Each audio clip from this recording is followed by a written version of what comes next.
Hello guys and welcome to our channel. આજના લેક્ચરમાં આપણે જોઈશું ધોરણ 12 ફિઝિક્સમાં ચેપ્ટર નંબર 9 કિરણ પ્રકાશશાસ્ત્ર અને પ્રકાશીય ઉપકરણો એનું વન શોર્ટ રિવિઝન. આજના આપણા એક જ લેક્ચરની અંદર આ ચેપ્ટરમાં આવવાવાળી દરેક થિયરીને કમ્પ્લીટ સમજીશું. એક્ઝામમાં પૂછાય તો કેવી રીતના લખવી, 3 થી 4 માર્ક્સમાં પૂછાય તો પણ કેવી રીતના લખવી તમને કમ્પ્લીટ ખબર પડી જશે. વિડીયોમાં અંત સુધી બને રહેજો. જેટલી પણ થિયરી સાબિત કરવાવાળી હશે આપણે સાબિત કરીશું સ્ટેપ બાય સ્ટેપ. ખૂણો કયો લેવો, માપ કયું લેવું, દરેક વસ્તુ તમને કમ્પ્લીટ ખબર પડી જશે. ઓકે, પરાવર્તન, વક્રીભવન, નિયમો, ઓકે, પૂર્ણ આંતરિક પરાવર્તન, બધી જ માહિતી તમને કમ્પ્લીટ ખબર પડી જશે. તો વિડીયોમાં અંત સુધી બને રહેજો. વિડીયોને લાઇક, શેર, ચેનલને સબસ્ક્રાઇબ પણ જરૂરથી કરી દેજો. આપણે સ્ટાર્ટ કરીએ. તો સૌપ્રથમ પ્રકાશ કોને કહેવાય? તો અહીંયા વ્યાખ્યા આપેલ છે, આંખમાં સંવેદના ઉપજાવતા વિદ્યુત ચુંબકીય તરંગોને શું કહેવાય? પ્રકાશ કહે છે. પછી આપણે પ્રકાશ વિશે વાત કરીએ તો પ્રકાશ જે રહ્યો, પ્રકાશ એ દ્રશ્ય સ્વરૂપમાં અસ્તિત્વ ધરાવે છે. દ્રશ્ય સ્વરૂપમાં અસ્તિત્વ ધરાવે. પ્રકાશ દ્રશ્ય સ્વરૂપમાં અસ્તિત્વ ધરાવે છે. પછી દ્રશ્ય સ્વરૂપ હોય એટલે તો તેની તરંગ લંબાઈ કેટલી હોય? તો લેમ્ડા બરાબર 400 થી 750 નેનોમીટર હોય. બરાબર. તો પ્રકાશ દ્રશ્ય સ્વરૂપમાં અસ્તિત્વ ધરાવે છે તો તેની તરંગ લંબાઈ કેટલી હોય? લેમ્ડા બરાબર 400 થી 750 નેનોમીટર હોય છે. પછી શું લખી શકીએ આપણે? પ્રકાશ જે રહ્યો એ અતિ તીવ્ર ઝડપ ધરાવે છે. પ્રકાશ અતિ તીવ્ર ઝડપ ધરાવે છે. અતિ તીવ્ર ઝડપ ધરાવે છે તો તેની ઝડપ કેટલી હોય? તો ઝડપ 3 × 10⁸ મીટર પ્રતિ સેકન્ડ. બરાબર. પ્રકાશ અતિ તીવ્ર ઝડપ ધરાવે છે. એ પછી આપણે શું લખી શકીએ? તો કે પ્રકાશ એક સીધી રેખામાં ગતિ કરે છે. પ્રકાશ સીધી રેખામાં ગતિ કરે છે. બરાબર. તો આપણે વાત કરી પ્રકાશ વિશે. તો હવે આપણે વાત કરીએ કિરણ કોને કહેવાય? તો પ્રકાશના તરંગને એક બિંદુથી બીજા બિંદુ સુધી જોડતો જે સુરેખ માર્ગ એટલે કે સીધો માર્ગ જે રહ્યો એને શું કહેવાય? કિરણ કહેવાય. આપણે એકદમ સરળ વ્યાખ્યા છે. તો કે પ્રકાશનું તરંગ હોય એને એક બિંદુથી બીજા બિંદુ સુધી જોડતા સુરેખ માર્ગ એટલે કે સીધા માર્ગને શું કહેવાય? કિરણ કહે છે. પછી કિરણ વિશે આપણે બીજી માહિતી લખીએ તો કે 2 કે તેથી વધારે કિરણના સમૂહને શું કહેવાય? 2 કે તેથી વધારે કિરણોના સમૂહને શું કહે છે? તો કે કિરણ પુંજ અથવા તો શું કહેવાય? એના કિરણ જૂથ કહે છે. તો 2 કે તેથી વધારે કિરણના સમૂહને શું કહેવાય? કિરણ પુંજ અથવા તો કિરણ જૂથ કહે છે. તો હવે આપણે વાત કરીએ પ્રકાશનું પરાવર્તન કોને કહેવાય? તો એ લખેલ છે, જ્યારે પ્રકાશનું કિરણ કોઈ લીસી કે ચળકતી સપાટી પર આપાત થાય ત્યારે. તો અહીંયા આપણે એક સપાટી લઈ લઈએ. આપણે એને નીચેથી કેવી દર્શાવીશું? ખરબચડી દર્શાવીશું. તો આ નીચે એરો કરે એનો મતલબ શું? તો કે નીચે કેવી છે? ખરબચડી. તો જ્યારે પ્રકાશનું કિરણ એટલે આ ઉપરની સપાટી કેવી થઈ? લીસી અથવા તો ચળકતી. તો જ્યારે પ્રકાશનું કિરણ કોઈ લીસી કે ચળકતી સપાટી પર આપાત થાય, આ શું થયું? પ્રકાશનું કિરણ આપાત થયું એટલે આને શું કહેવાય? આપાત કિરણ. ત્યારે તે કિરણ તે જ માધ્યમમાં પાછું ફરે છે. પ્રકાશનું કિરણ શું થશે? તે જ માધ્યમમાં પાછું ફરે છે અને આ પ્રકાશને પાછા ફરવાની ઘટનાને શું કહેવાય? પ્રકાશનું પરાવર્તન કહે છે. અહીંયા આપણે એક સપાટીને એક ઊભો લંબ દોરી દઈએ. બરાબર. તો આ શું થયું? આપણું આપાત કિરણ થયું. જ્યારે પ્રકાશનું કિરણ કોઈ લીસી કે ચળકતી સપાટી પર આપાત થાય ત્યારે તે કિરણ તે જ માધ્યમમાં પાછું ફરે છે અને પ્રકાશને પાછા ફરવાની ઘટનાને શું કહેવાય? પ્રકાશનું પરાવર્તન કહે છે.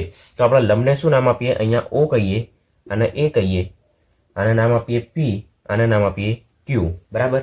તો અહીંયા PA શું થશે? આપણું આ આપાત કિરણ કહેવાય. PA એને આપણે શું કહીએ? આપાત કિરણ. બરાબર. પછી આ OA આપણે શું દોર્યો? સપાટીને લંબ દોર્યો. તો એને શું કહેવાય? OA લંબ કહેવાય, સપાટીને દોરેલો લંબ. અને AQ શું કહેવાય? AQ આ રહ્યું આપણું આપાત કિરણ હતું. તો આ કયું કિરણ કહેવાય? પરાવર્તિત કિરણ. પરાવર્તિત કિરણ. બરાબર. તો વ્યાખ્યા શું લખી શકીએ આપણે? ત્યારે પ્રકાશનું કિરણ કોઈ લીસી કે ચળકતી સપાટી પર આપાત થાય છે ત્યારે તે કિરણ તે જ માધ્યમમાં પાછું ફરે છે અને આ પ્રકાશની પાછા ફરવાની ઘટનાને શું કહેવાય? પ્રકાશનું પરાવર્તન કહે છે. બરાબર. હવે આપણે શું જોઈએ? તો આ આપાત કિરણ અને સપાટીને દોરેલો લંબ એના વચ્ચે જે બનતો ખૂણો રહ્યો એને શું કહેવાય? આપાત કોણ I કહેવાય.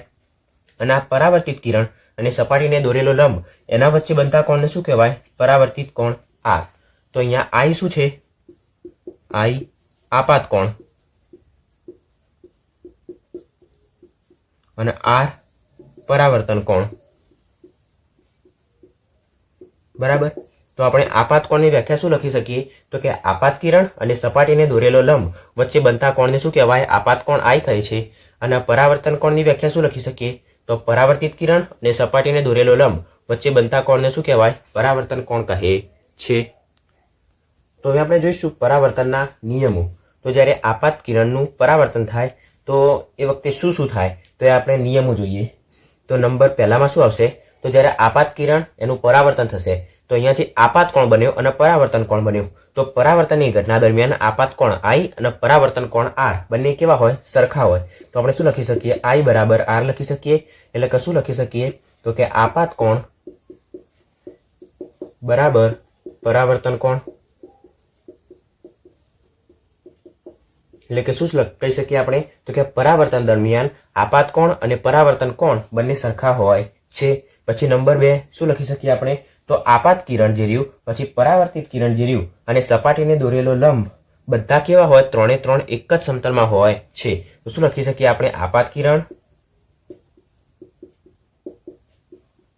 પછી પરાવર્તિત કિરણ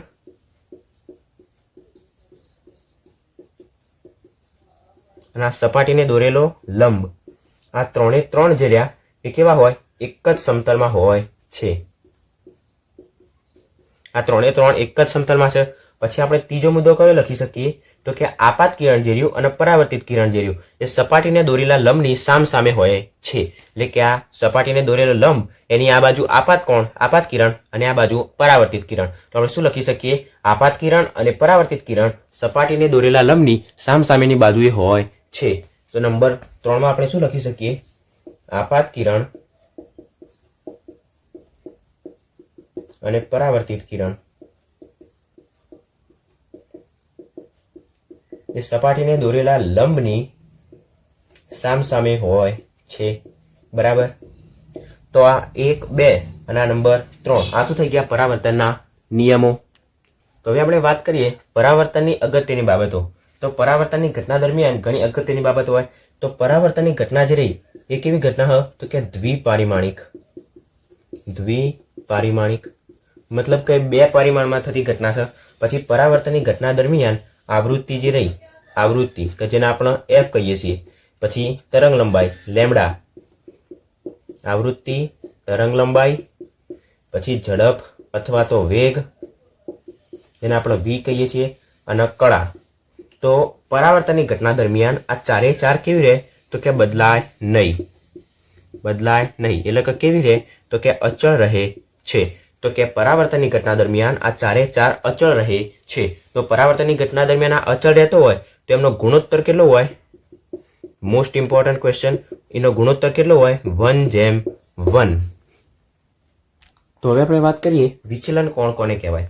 તો સૌપ્રથમ શું લખીએ છીએ અહીંયા? તો કે પ્રકાશનું કિરણ જે માર્ગે જતું હોય અને ત્યાંથી તે જેટલા ખૂણે વિચલન પામે તેને વિચલન કોણ કહે છે. વિચલન કોણને ડેલ્ટા તરીકે દર્શાવાય. તો સૌપ્રથમ આપણે આ એક સપાટી લીધેલી, આ સપાટીને દોરેલો લંબ, અહીંયા આપણે એક કિરણ આપાત કરેલું જેને શું કહેવાય? આપાત કિરણ. હવે પ્રકાશનું કિરણ જવું કઈ બાજુ જોઈએ? આ બાજુ જવું જોઈએ, પણ એ જાય છે કઈ બાજુ? આ બાજુ. તો શું લખેલ છે? પ્રકાશનું કિરણ જે માર્ગે જતું હોય, આ માર્ગે જતું હોય અને ત્યાંથી જેટલા ખૂણે વિચલન પામે, તો અહીંયાથી આ બાજુ વિચલન પામ્યું તો તે ખૂણાને શું કહેવાય? વિચલન કોણ કહે છે. તો પ્રકાશનું કિરણ જે માર્ગે જતું હોય અને ત્યાંથી તે જેટલા ખૂણે વિચલન પામે, આટલા ખૂણે વિચલન પામ્યું તો એ ખૂણાને શું કહેવાય? વિચલન કોણ ડેલ્ટા કહે છે. તો આપણે ડેલ્ટાનું સૂત્ર જોઈતું હોય તો આપણે શું કહી શકીએ? તો કે આપણને ખબર છે આ સીધી લાઈન જે રહી આ કેટલા અંશનો ખૂણો કહેવાય? 180 અંશ, અથવા તો તેને શું કહેવાય? પાઈ કહેવાય. હવે આપણે આને થીટા નામ આપીએ, આને પણ થીટા નામ આપીએ તો આટલું શું થશે? 2 થીટા થશે. તો આપણે આટલા 180 એટલે કે પાઈમાંથી 2 થીટાને બાદ કરી દઈએ તો આપણને કેટલો મળશે? વિચલન કોણ ડેલ્ટા મળશે. તો ડેલ્ટા બરાબર આપણે શું કહી શકીએ? તો પાઈ માઇનસ 2 થીટા. તો આપણને આ શેની સૂત્ર મળ્યું? તો કે વિચલન કોણ ડેલ્ટા. તો હવે આપણે જોઈએ કે નિયમિત પરાવર્તન કોને કહેવાય. તો સૌપ્રથમ આપણે અહીંયા એક લીસી કે ચળકતી સપાટી લઈએ, એના ઉપર એક કિરણ આપાત કરીએ અને અહીંયા એક આ શું થશે? એનું પરાવર્તન થશે. હવે આપણે બીજું કિરણ આપાત કરીએ. પહેલા આપાત કિરણને સમાંતર આ કિરણ આપાત કર્યું તો પરાવર્તિત કિરણ કેવું હશે? આને સમાંતર હશે. આપણે ત્રીજું આપાત કિરણ આપાત કરીએ, એ પણ આને સમાંતર, તો એ પણ કેવું થશે? પરાવર્તિત કિરણ આને સમાંતર. તો આપણે નિયમિત પરાવર્તન કોને કહી શકીએ?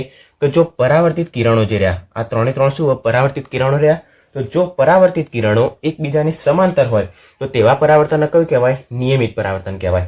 અહીંયા સપાટીને દોરેલો લંબ છે, એ રીતના આના માટે પણ લંબ હશે, આના માટે પણ લંબ હશે. તો આપણે શું કહી શકીએ કે જો પરાવર્તિત કિરણો એકબીજાને સમાંતર હોય તો તેવા પરાવર્તનને નિયમિત પરાવર્તન કહેવાય. હવે આપણે વાત કરીએ અનિયમિત પરાવર્તન કોને કહેવાય. તો અનિયમિત પરાવર્તન માટે જે સપાટી રહી એ લીસી ના હોય, એટલે કે કેવી હોય, ખરબચડી હોય. બરાબર. તો જુઓ આપણે અહીંયા એક ખરબચડી સપાટી લીધેલ છે, અહીંયા કિરણ આપાત કરીશું તો એ કિરણનું અહીંયા પરાવર્તન થશે. હવે આપણે તેને સમાંતર બીજું કિરણ આપાત કરીએ તો એનું પરાવર્તન આ બાજુ નહીં થાય, બીજે થશે. તો પરાવર્તિત કિરણ એકબીજાને સમાંતર રહેતા નથી. આપણે ત્રીજું કિરણ આપાત કરીએ તો એનું પરાવર્તન આ બાજુ થશે. તો અહીંયા શું કહી શકીએ કે જો પરાવર્તિત કિરણો, આ પહેલું પરાવર્તિત કિરણ, આ બીજું અને ત્રીજું, તો આપણે શું કહી શકીએ કે જો પરાવર્તિત કિરણો એકબીજાને સમાંતર ના હોય, એટલે કે કેવા હોય તો કે અસમાંતર હોય. પરાવર્તિત કિરણો એકબીજાને સમાંતર ના હોય એટલે કે અસમાંતર હોય તો તેવા પરાવર્તનને કયું કહેવાય? અનિયમિત પરાવર્તન કહેવાય. તો નિયમિત પરાવર્તન દરમિયાન પરાવર્તિત કિરણો જે રહ્યા એ કેવા હોય? સમાંતર હોય. અને અનિયમિત પરાવર્તન દરમિયાન સમાંતર ના હોય એટલે કે અસમાંતર હોય. અરીસો અને તેના સંદર્ભમાં વિવિધ વ્યાખ્યાઓ વિશે વાત કરીશું. તો સૌપ્રથમ અરીસો જે રહ્યો એ કેટલા પ્રકારનો હોય? અરીસો બે પ્રકારનો હોય. એક હોય અંતર્ગોળ અરીસો અને બીજો હોય બહિર્ગોળ અરીસો. તો અંતર્ગોળ અરીસો કોને કહેવાય અને બહિર્ગોળ અરીસો કોને કહેવાય? તો અહીંયા એક આપણે અરીસો લઈએ, આ અરીસાની અંદરની સપાટીને ચળકતી બનાવીએ તો બનતો જે અરીસો રહ્યો એને કયો કહેવાય? અંતર્ગોળ અરીસો કહેવાય. તો આને ચળકતી કેવી રીતના બનાવવાની? તો આની જે બહારની સપાટી રહી આને આપણે કેવી કરી દઈએ? અહીંયા ખરબચડી કરી દઈએ. બરાબર. તો અંદરની સપાટી કેવી થઈ ગઈ? લીસી અથવા તો ચળકતી થઈ ગઈ. તો આ બન્યો જે અરીસો બન્યો એ અરીસાને કયો કહેવાય? અંતર્ગોળ અરીસો કહેવાય. હવે એવી જ રીતના આપણે એક બીજો અરીસો લઈએ, એની બહારની સપાટીને ચળકતી બનાવીએ તો અંદરની સપાટી કેવી હશે? ખરબચડી હશે. બરાબર. તો બહારની સપાટી કેવી થઈ ગઈ? લીસી અથવા તો ચળકતી થઈ ગઈ. તો આ અરીસાને કયો કહેવાય? બહિર્ગોળ અરીસો. તો અંતર્ગોળ અરીસો કોને કહેવાય? તો અરીસાની અંદરની સપાટીને લીસી અથવા તો ચળકતી બનાવતા બનતા અરીસાને કયો કહેવાય? અંતર્ગોળ અરીસો. અને અરીસાની બહારની સપાટીને લીસી અથવા ચળકતી બનાવતા બનતા અરીસાને બહિર્ગોળ અરીસો કહે છે. તો આપણા અરીસાના સંદર્ભમાં વિવિધ વ્યાખ્યાઓ વિશેની વાત કરીએ. તો હવે સૌપ્રથમ આપણે અહીંયા એક અરીસો લઈએ, અંતર્ગોળ અરીસો. તેની બહારની સપાટી કેવી હશે? ખરબચડી હશે. અહીંયા આપણે એક સીધી લાઈન દોરીએ તો જેને શું કહેવાય? મુખ્ય અક્ષ કહેવાય. મુખ્ય અક્ષ. આને આપણે નામ આપીએ એ બી. તો પહેલી વ્યાખ્યા આપણે જોઈએ ગોળીય અરીસો. ગોળીય અરીસો કોને કહેવાય? તો ગોળીય કવચ હોય એક, આ એક ગોળીય કવચ હોય, એના આપણે અમુક ભાગને વર્તુળાકાર ભાગમાં કાપીશું તો જે રચના જોવા મળે એને શું કહેવાય? ગોળીય અરીસો કહેવાય. આ એક ગોળીય કવચ છે, એના આપણે અમુક ભાગને વર્તુળાકાર ભાગમાં કાપીશું અને જે રચના જોવા મળશે એને શું કહેવાય? ગોળીય અરીસો કહે છે. એક ફૂટબોલ હોય અથવા તો કોઈ બોલ હોય એના આપણે ઉપરથી ગોળ કાપીએ અને જે રચના જોવા મળે એ ગોળીય અરીસા જેવી રચના હોય. એ કેવી હોય? 3D માં હોય. અને આપણે 2D માં જોઈએ તો કેવી હશે? એ આવી રચના જોવા મળશે. તો એને શું કહેવાય? ગોળીય અરીસો. તો કોઈ ગોળીય કવચના અમુક ભાગને વર્તુળાકાર ભાગમાં કાપીએ અને જે રચના જોવા મળે એને શું કહેવાય? ગોળીય અરીસો કહે છે. પછી આપણે નંબર 2 તો અહીં આવશે ધ્રુવ, જેને કહેવાય પી. તો એની વ્યાખ્યા શું આવશે? તો કે આ અરીસો રહ્યો, આ કયો છે? અરીસો. અહીંની વક્ર સપાટી કહેવાય, અરીસાની વક્ર સપાટી. એનું મધ્ય બિંદુ એને શું કહેવાય? ધ્રુવ પી. તો ધ્રુવ પી કોને કહેવાય? અરીસાની વક્ર સપાટી એના મધ્ય બિંદુને ધ્રુવ પી કહે છે. આપણે વાત કરીએ દર્પણ મુખ. નંબર 3 દર્પણ મુખ. તો દર્પણ મુખ એકદમ સરળ. અરીસો જે રહ્યો આ અરીસાના એ બી ભાગને શું કહેવાય? અરીસાનું દર્પણ મુખ કહે છે. અથવા તો એને શું કહેવાય? ગોળીય અરીસો હોય, ગોળીય અરીસો એનો વ્યાસને પણ દર્પણ મુખ કહે છે. બરાબર. હવે આપણે વાત કરીએ વક્રતા કેન્દ્ર કોને કહેવાય? નંબર 4 વક્રતા કેન્દ્ર. તો આ શું? આ ગોળીય અરીસો. આ ગોળીય અરીસો જે ગોળીય કવચનો ભાગ છે તે ગોળીય કવચના કેન્દ્રને શું કહેવાય? વક્રતા કેન્દ્ર કહે છે. ફરીથી વક્રતા કેન્દ્ર એટલે શું? તો કે ગોળીય અરીસો જે ગોળીય કવચનો ભાગ છે તે ગોળીય કવચનું કેન્દ્ર, આ કેન્દ્ર એને શું કહેવાય? વક્રતા કેન્દ્ર. બરાબર. વક્રતા કેન્દ્રને સી તરીકે દર્શાવાય. પછી નંબર 5 હશે વક્રતા ત્રિજ્યા, જેને આર તરીકે દર્શાવાય. તો એમાં શું આવશે? તો કે ગોળીય અરીસો જે ગોળીય કવચનો ભાગ છે તે ગોળીય કવચની ત્રિજ્યા એને શું કહેવાય? વક્રતા ત્રિજ્યા આર કહે છે. આપણે એને આકૃતિમાં દર્શાવીએ તો આ અરીસો જે રહ્યો ગોળીય અરીસો એનું એ આખી ગોળીય કવચમાંથી કટિંગ કરેલો છે. તો આખી આ ગોળીય કવચ એનું કેન્દ્ર, આ એનું કેન્દ્ર એને શું કહેવાય? સી એટલે કે વક્રતા કેન્દ્ર. અને એટલાથી આટલા સુધીનું અંતર, આ ત્રિજ્યા, એને શું કહેવાય? વક્રતા ત્રિજ્યા આર. બરાબર. હવે આપણે વાત કરીએ તો મુખ્ય કેન્દ્ર એફ. નંબર 6 મુખ્ય કેન્દ્ર કે જેને કેપિટલ એફ તરીકે દર્શાવાય. તો અરીસાનું ધ્રુવ પી અને વક્રતા કેન્દ્ર સી, એના મધ્ય બિંદુને શું કહેવાય? મુખ્ય કેન્દ્ર એફ કહે છે. ફરીથી, મુખ્ય કેન્દ્ર એફ એટલે શું? તો કે અરીસાના ધ્રુવ પી અને વક્રતા કેન્દ્ર સી, એના મધ્ય બિંદુને શું કહેવાય? મુખ્ય કેન્દ્ર એફ કહે છે. હવે આપણે વાત કરીએ નંબર 7 તો કેન્દ્ર લંબાઈ. કેન્દ્ર લંબાઈને આપણે સ્મોલ એફ કહીશું. તો કેન્દ્ર લંબાઈ એટલે શું? તો કે મુખ્ય કેન્દ્ર એફ અને ધ્રુવ પી વચ્ચેના અંતરને શું કહેવાય? કેન્દ્ર લંબાઈ સ્મોલ એફ કહે છે. બરાબર. કેન્દ્ર લંબાઈ એટલે શું? તો મુખ્ય કેન્દ્ર એફ અને ધ્રુવ પી વચ્ચેના અંતરને કેન્દ્ર લંબાઈ એફ કહે છે. અને નંબર 8 છેલ્લા નંબરમાં આવે પેરેક્સિયલ કિરણો. પેરેક્સિયલ કિરણો.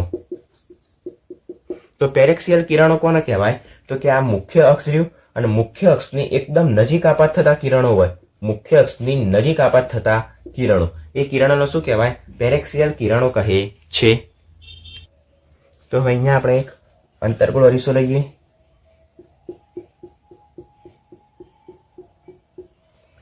આ મુખ્ય અક્ષ, આના નામ આપીએ એ બી, આ ધ્રુવ પી, આ કેન્દ્ર સી, એની વચ્ચેનું પોઈન્ટ મુખ્ય કેન્દ્ર એફ. આ સી થી પી નું અંતર કેટલું થશે? વક્રતા ત્રિજ્યા આર. અને એફ થી પી નું અંતર શું થશે? કેન્દ્ર લંબાઈ સ્મોલ એફ. બરાબર. આ શું આપણી મુખ્ય અક્ષ. હવે અહીંયા આપણે અનંત અંતરેથી કિરણ આપાત કરીએ. તો જ્યારે પણ કિરણ આપાત થશે તો અનંત અંતરેથી અથવા તો ગમે ત્યાંથી આપાત થતું કિરણ સૌપ્રથમ ક્યાંથી? મુખ્ય કેન્દ્ર એફ માંથી પસાર થાય છે. બરાબર. આપણે શું કહી શકીએ? આપણે વસ્તુ ક્યાં મૂકી હતી? અનંત અંતરે. એટલે કે અનંત અંતરેથી કિરણ આપાત કર્યું તો આપણે વસ્તુનું સ્થાન શું કહી શકીએ? વસ્તુનું સ્થાન ક્યાંથી? આપણે અનંત અંતરેથી આપાત કર્યું કિરણ, તો વસ્તુનું સ્થાન અનંત અંતરે કહેવાય. એનું પ્રતિબિંબ ક્યાં આગળ મળ્યું આપણને? પ્રતિબિંબનું સ્થાન આપણને મુખ્ય કેન્દ્ર એફ ઉપર મળ્યું. શું લખી શકાય? એફ પર. અને પ્રતિબિંબનો પ્રકાર કેવો હશે? તો જો એકદમ નાનું અને બિંદુવત પ્રતિબિંબ મળ્યું તો શું લખી શકાય આપણે? બિંદુવત. બરાબર. આપણે હજી પણ આવા ઘણા બધા કિરણો આપાત કરીને જોઈએ. તો હવે આપણે જોઈએ કે વસ્તુનું સ્થાન કયો આગળ હોય તો પ્રતિબિંબ એનું ક્યાં આગળ મળે.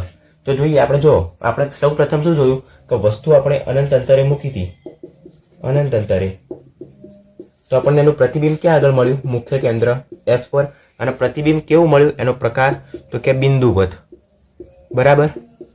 હવે જો આપણે વસ્તુને સી થી થોડેક દૂર મૂકીએ, સી થી થોડે દૂર, એટલે કે આપણો આ અરીસો, આ મુખ્ય અક્ષ, અહીંયા છે સી, આ એફ, આપણે એને સી થી થોડેક દૂર એટલે કે અહીંયા મૂકીએ વસ્તુને તો પ્રતિબિંબ ક્યાં આગળ મળશે? સી અને એફ ની વચ્ચે મળશે. સી અને એફ ની વચ્ચે. અને પ્રતિબિંબનો પ્રકાર એટલે કે પ્રતિબિંબ કેવું છે? તો કે વસ્તુ કરતા નાનું, પછી ઉલટું અને વાસ્તવિક. બરાબર. હવે આપણે વસ્તુને ક્યાં આગળ મૂકીએ? સી પર મૂકીએ. જો આપણે વસ્તુને સી પર મૂકીશું તો એનું પ્રતિબિંબ સી ઉપર જ મળશે. પણ અને પ્રતિબિંબ કેવું હશે? તો કે વસ્તુના જેટલું જ. તો એની સાઇઝ કેટલી હશે? વસ્તુની સાઇઝ જેટલી હશે એટલી જ સાઇઝ પ્રતિબિંબની હશે. તો વસ્તુના જેટલું જ. પછી કેવું આવશે? ઉલટું. એટલે કે વસ્તુ આપણે આમ મૂકીએ છે તો પ્રતિબિંબ આપણને ઉલટું મળશે. અને ઉલટું હોય એટલે પ્રતિબિંબ કેવું હોય? વાસ્તવિક જ હોય. હવે આપણે વસ્તુને સી અને એફ ની વચ્ચે મૂકીએ. સી અને એફ ની વચ્ચે મૂકીશું તો એનું પ્રતિબિંબ આપણને ક્યાં મળશે? સી થી થોડે દૂર. અને એનો પ્રતિબિંબનો પ્રકાર કેવો મળશે? તો વસ્તુ કરતા એક તો પ્રતિબિંબ મોટું હશે અને પ્રતિબિંબ કેવું હશે? ઉલટું અને વાસ્તવિક. બરાબર. હવે આપણે વસ્તુને એફ ઉપર મૂકીએ, મુખ્ય કેન્દ્ર એફ પર. જો આપણે પ્રતિબિંબને એફ ઉપર મૂકીશું તો પ્રતિબિંબનું સ્થાન ક્યાં આગળ આવશે? અનંત અંતરે. અને કેવું મળશે? જો પ્રતિબિંબ અનંત અંતરે મળે તો આપણને ખબર ના હોય કે પ્રતિબિંબ કેવું હોય તો આપણે કશું કહી શકાય નહીં. કશું નક્કી નહીં. બરાબર. હવે આપણે વસ્તુને ક્યાં આગળ મૂકીએ? તો ધ્રુવ પી અને મુખ્ય કેન્દ્ર F ની વચ્ચે મૂકીએ, ધ્રુવ P અને મુખ્ય કેન્દ્ર F ની વચ્ચે મૂકીએ તો પ્રતિબિંબ ક્યાં આગળ મળશે? અરીસાની પાછળ. અરીસાની પાછળ એટલે કે આ અરીસો, આ P, આ C, આ L, આપણે F અને P ની વચ્ચે મૂકીએ તો અરીસાની પાછળની બાજુ એટલે કે આ બાજુના ભાગે આપણને પ્રતિબિંબ મળશે. અને આ બાજુ મળે તો પ્રતિબિંબ કેવું હોય? આભાસી હોય. આભાસી એટલે વાસ્તવિક ના હોય. આભાસી હોય તો કેવું હોય? ચત્તું એટલે કે સીધું, અને કેવું હશે? વસ્તુ કરતા મોટું. બરાબર. તો અહીંયા આપણે જોયું, જો વસ્તુ અનંત અંતરે હોય તો પ્રતિબિંબ F પર મળશે, અને જો વસ્તુ F પર હોય તો પ્રતિબિંબ અનંત અંતરે મળશે. જો વસ્તુ C થી થોડી દૂર હશે તો C અને F ની વચ્ચે મળશે, અને C અને F ની વચ્ચે હશે તો C થી થોડી દૂર મળશે, અને C ઉપર વસ્તુ હશે તો એનું પ્રતિબિંબ C ઉપર જ મળશે. જો આપણે વસ્તુને અનંત અંતરેથી કઈ બાદ લઈ ગયા? અનંત અંતરે હતું, પછી C થી થોડેક દૂર લાયા, પછી C પર લાયા, પછી C અને F ની વચ્ચે લાયા, પછી F પર લાયા, અને P અને F ની વચ્ચે લાયા. તો પ્રતિબિંબ જે રહ્યું એ અરીસાથી કેવું જતું રહ્યું? દૂર જતું રહ્યું. આપણે વસ્તુને અરીસાથી નજીક લાયા તો પ્રતિબિંબ અરીસાથી દૂર જાય. અહીં ક્વેશ્ચન આપેલ છે, અરીસા સૂત્ર મેળવો અથવા તો સાબિત કરો કે 1/f = 1/v + 1/u. બરાબર. તો સૌપ્રથમ આપણે અહીંયા એક અરીસો લઈએ, અંતર્ગોળ અરીસો.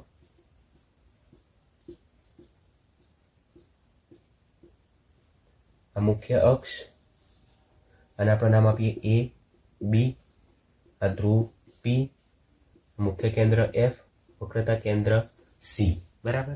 હવે અહીંયા આપણે વસ્તુને C થી થોડેક દૂર રાખીશું. બરાબર. આ વસ્તુ જેને આપણે નામ આપીએ A, B, અને વસ્તુ ઊંચાઈ કેવી થશે? h થશે. આ રહ્યું આપાત કિરણ, આપણને ખબર છે એ મુખ્ય કેન્દ્ર F માંથી પસાર થશે. બીજું કિરણ આપણે ડાયરેક્ટ વક્રતા કેન્દ્રમાંથી પસાર કરીશું, તો આ વક્રતા કેન્દ્રમાંથી પસાર થશે. અને ત્રીજું કિરણ આપણે ધ્રુવ P ઉપર આપાત કરીશું. આ ધ્રુવ P ઉપર આપાત થશે, અને આપાત થયેલું કિરણ અહીંયાથી પસાર થશે. તો અહીંયા આપણો પોઈન્ટ મળ્યો. તો અહીંયા શું મળશે? આપણું પ્રતિબિંબ મળશે, ઉલટું મળશે. અહીંયા આવશે A' અને આ B', અને પ્રતિબિંબની ઊંચાઈ કેટલી હશે? h' હશે. બરાબર. હવે આપણને ખબર છે અહીંયા F થી P વચ્ચેનું અંતર કેટલું થશે? તો કે કેન્દ્ર લંબાઈ સ્મોલ f જેટલું. પછી આ અહીંયાથી P સુધીનું અંતર કેટલું થશે? એ પ્રતિબિંબ છે, તો પ્રતિબિંબથી P સુધીનું અંતર, આ પ્રતિબિંબ અંતર થશે. કેટલું થશે? પ્રતિબિંબ અંતર v. પછી આ થશે વસ્તુ અંતર u. તો આપણે અહીંયાથી આટલું અંતર કેટલું લખીશું? વસ્તુ અંતર u. અને C થી અહીંયાનું અંતર કેટલું થશે? C થી આપણને ખબર છે એટલું અંતર થશે r. વક્રતા ત્રિજ્યા r જેટલું. બરાબર. આ બધા એક જ જેટલા અંતરો છે. તો હવે આપણે અહીંયા આકૃતિમાં જોઈશું તો ત્રિકોણ A, B અને C, અને બીજો ત્રિકોણ A', B', C, આ બે ત્રિકોણ કેવા છે? એકબીજાને સમરૂપ છે. તો આપણે શું લખી શકીએ? અહીંયા ત્રિકોણ A', B', C સમરૂપ ત્રિકોણ A, B, C. ત્રિકોણ A', B', C અને ત્રિકોણ A, B, C, આ ત્રણ એકબીજાને કેવા છે? આ બે ત્રિકોણ એકબીજાને સમરૂપ છે. તો આપણે અહીંયા શું લખી શકીએ? A', B', ભાગ્યા આપણે AB લઈશું, ભાગ્યા AB. તો એના બરાબર આપણે શું લખી શકીએ? CB' ભાગ્યા CB લખી શકીએ. બરાબર. CB' ભાગ્યા CB લખી શકાય. હવે આપણે CB' ની વેલ્યુ કેટલી છે? CB'. આપણા પાસે CB' ની વેલ્યુ નથી, તો આપણે શું કરીશું? આટલી r જે રહ્યો, આટલા આખામાંથી આપણે આટલાને બાદ કરી દઈશું, તો આપણને આટલી વેલ્યુ મળી જશે. તો શું લખી શકીએ આપણે? Equals to r. આપણે r માંથી v ને બાદ કરીશું, આટલા આખા r માંથી v ને બાદ કરીશું, તો આપણને આટલી વેલ્યુ મળી જશે. તો r - v લખાય. અને નીચે CB ની વેલ્યુ આપણે શું લખી શકીએ? CB ની વેલ્યુ આખા u માંથી આપણે r ને બાદ કરી દઈએ, આટલા આખા u માંથી આટલા r ને બાદ કરી દઈએ, તો u - r. બરાબર. આપણને આ એક વેલ્યુ મળી ગઈ. તો આને આપણે સમીકરણ નંબર 1 આપીશું. હવે આપણે બીજો સમરૂપ ત્રિકોણ અહીંયા કયો દેખાય છે? તો ત્રિકોણ A, B અને P, અને બીજો A', B', P. આ બે ત્રિકોણ એકબીજાને સમરૂપ છે. તો આપણે શું લખી શકીએ? ત્રિકોણ A', B', P સમરૂપ ત્રિકોણ A, B, P. તો અહીંયા પણ આપણે શું કરીશું? એ જ રીતે A', B' ભાગ્યા AB લઈશું, અને એના ઇક્વલ શું લખીશું? PB' ભાગ્યા PB. PB' ભાગ્યા PB. હવે અહીંયા પીબી ડેશની વેલ્યુ કેટલી છે? પીબી ડેશ અહીંથી આ પ્રતિબિંબ અંતર કેટલું છે? ઇક્વલ્સ ટુ વી. અને નીચે પીબી ની વેલ્યુ કેટલી આવશે? વસ્તુ અંતર યુ. અને આપણે સમીકરણ નંબર 2 આપીશું. તો હવે આપણે શું કરીશું? સમીકરણ 1 અને 2 એને શું કરીશું? સરખાઈશું. તો સમીકરણ 1 અને 2 ને સરખાવતા તો આપણે શું લખી શકીએ? આર માઇનસ વી ભાગ્યા યુ માઇનસ આર બરાબર વી ભાગ્યા યુ લખી શકીએ. તો હવે આપણે યુ ને અહીંયા ગુણી દઈએ અને આને યુ માઇનસ આર ને વી સાથે ગુણી દઈશું. બરાબર, તો શું લખી શકાશે? આ યુ અહીંયા ગુણાશે તો r minus v equal to શું થશે? વી. એના સાથે શું ગુણાશે? You minus R. તો આપણે શું મળશે? તેથી યુ આના જોડે ગુણાશે U R minus UV equals to આ યુવી અથવા તો વીયુ. તો શું લખીશું આપણે? UV minus V R. હવે અહીંયા યુવી છે, અહીંયા યુવી છે, તો આ યુવીને આપણે આ બાજુ લઈ જઈએ તો શું થશે? You are.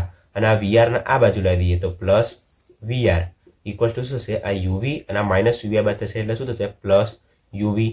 તો તેથી આપણને શું મળશે? You are plus we are બરાબર આ યુવી પ્લસ યુવી. તો શું થશે? 2 યુવી થશે. બરાબર, તો અહીંયા આપણને શું મળ્યું? તેથી you are plus we are બરાબર આપણને શું મળ્યું? 2 યુવી મળ્યું. તો હવે આપણે શું કરીશું? આ બધા પદને યુ વી આર વડે ભાગી દઈશું. તો શું લખીશું અહીંયા? હવે બધા પદને યુ વી આર વડે ભાગતા તો શું થશે?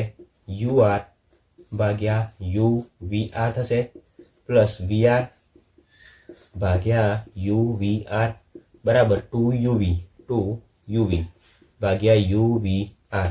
તો અહીંયાથી યુ કેન્સલ થશે અને આર કેન્સલ થશે. અહીંયાથી વીઆર કેન્સલ થશે.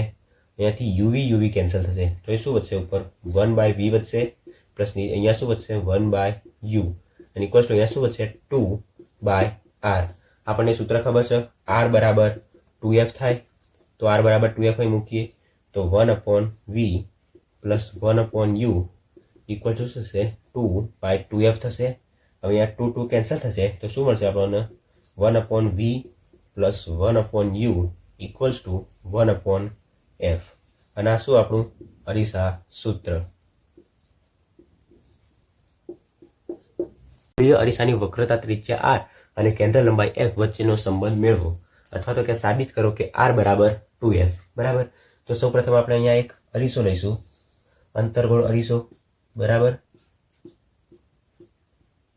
પછી આપણે મુખ્ય અક્ષ અને નામ આપીએ a b. એનું કેન્દ્ર થશે ધ્રુવ p. આ વક્રતા કેન્દ્ર c અને મુખ્ય કેન્દ્ર f. હવે આપણે અહીંયા અનંત અંતરેથી એક કિરણ આપાત કરીશું.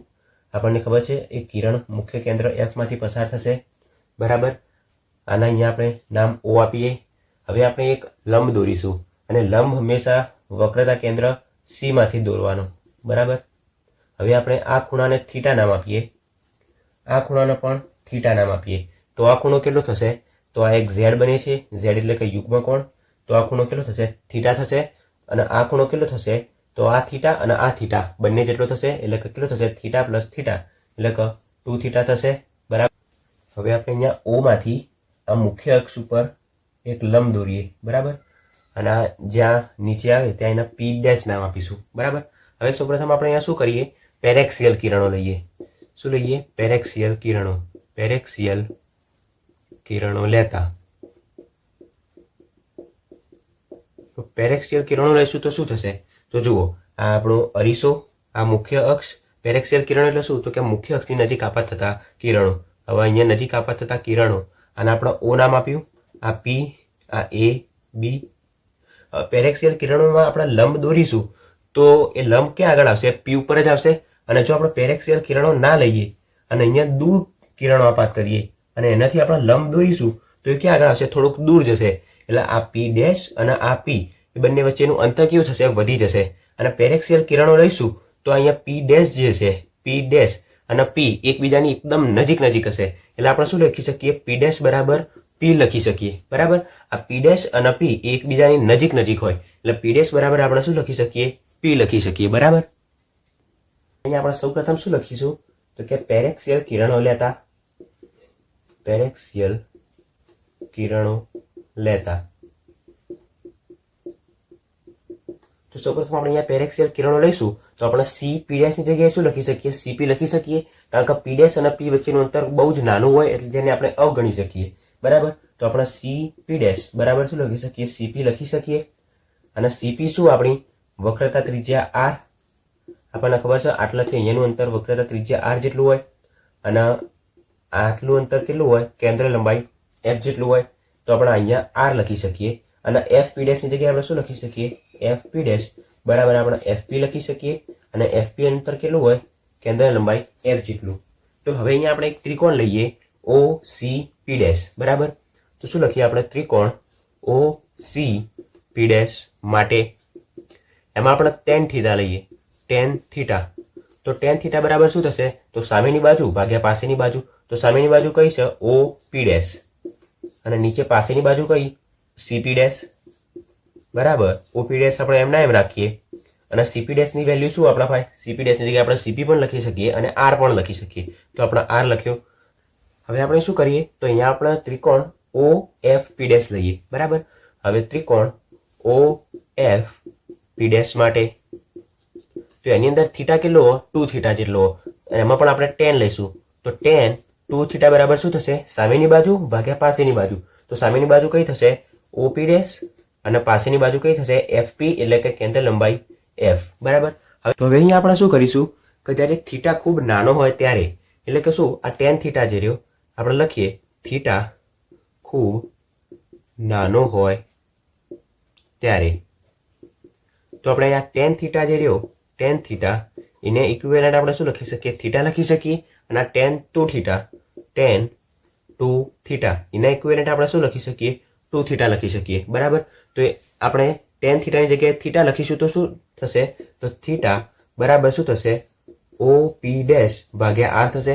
અને આપણે સમીકરણ નંબર 1 આપીએ અને tan 2θ ની જગ્યાએ આપણે એકલું 2θ લખીશું તો શું થશે? 2θ બરાબર OP' ભાગ્યા F થશે. બરાબર, હવે આપણે અહીંયા શું કરીએ? આ 2 ને અહીંયા નીચે લઈ જઈએ તો થીટા બરાબર શું થશે? OP' ભાગ્યા 2F થશે. અને આપણા સમીકરણ નંબર 2 આપીએ. આ બંને કેવા થઈ ગયા? થીટા થઈ ગયા. તો આપણે સમીકરણ 1 અને 2 ને સરખાવી શકીએ. તો અહીંયા લખવાનું કે સમીકરણ 1 અને 2 ને સરખાવતા આપણે શું લખી શકીએ? થીટા બરાબર થીટા એટલે કે OP' ભાગ્યા R, OP' ભાગ્યા R બરાબર OP' ભાગ્યા 2F, OP' ભાગ્યા 2F. તો બંને બાજુથી OP કેન્સલ થઈ જશે. તો આપણો આન્સર શું આવશે? તેથી અહીંયા R ના બદલે જે 2F ના બદલી દઈએ તો શું થશે? R બરાબર 2F થઈ જશે. બરાબર, અથવા તો આપણે F બરાબર શું લખી શકીએ? R/2. આપણે આ જ સાબિત કરવાનું હતું, એ થઈ ગયું સાબિત. તો હવે આપણે જોઈએ મોટવણી એટલે શું. તો સૌપ્રથમ મોટવણી જે રહી એ પ્રતિબિંબ ઊંચાઈ H'. શું લખી કીધું આપણે? મોટવણી એ પ્રતિબિંબ ઊંચાઈ H' અને વસ્તુ ઊંચાઈ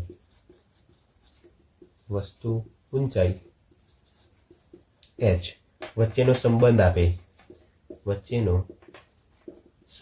આપે છે. શું કે આપણા મોટવણી જે રહી એ પ્રતિબિંબ ઊંચાઈ H' અને વસ્તુ ઊંચાઈ H વચ્ચેનો સંબંધ આપે છે. આપણે એની વ્યાખ્યા લખવી હોય તો આપણે શું લખી શકીએ વ્યાખ્યામાં? તો કે પ્રતિબિંબ ઊંચાઈ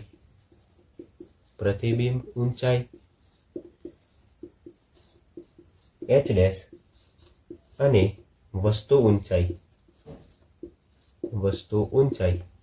H ના ગુણોત્તરને મોટવણી કહે છે. બરાબર, આ મોટવણીની વ્યાખ્યા થઈ ગઈ. પ્રતિબિંબ ઊંચાઈ H' અને વસ્તુ ઊંચાઈ H ના ગુણોત્તરની મોટવણી કહે છે.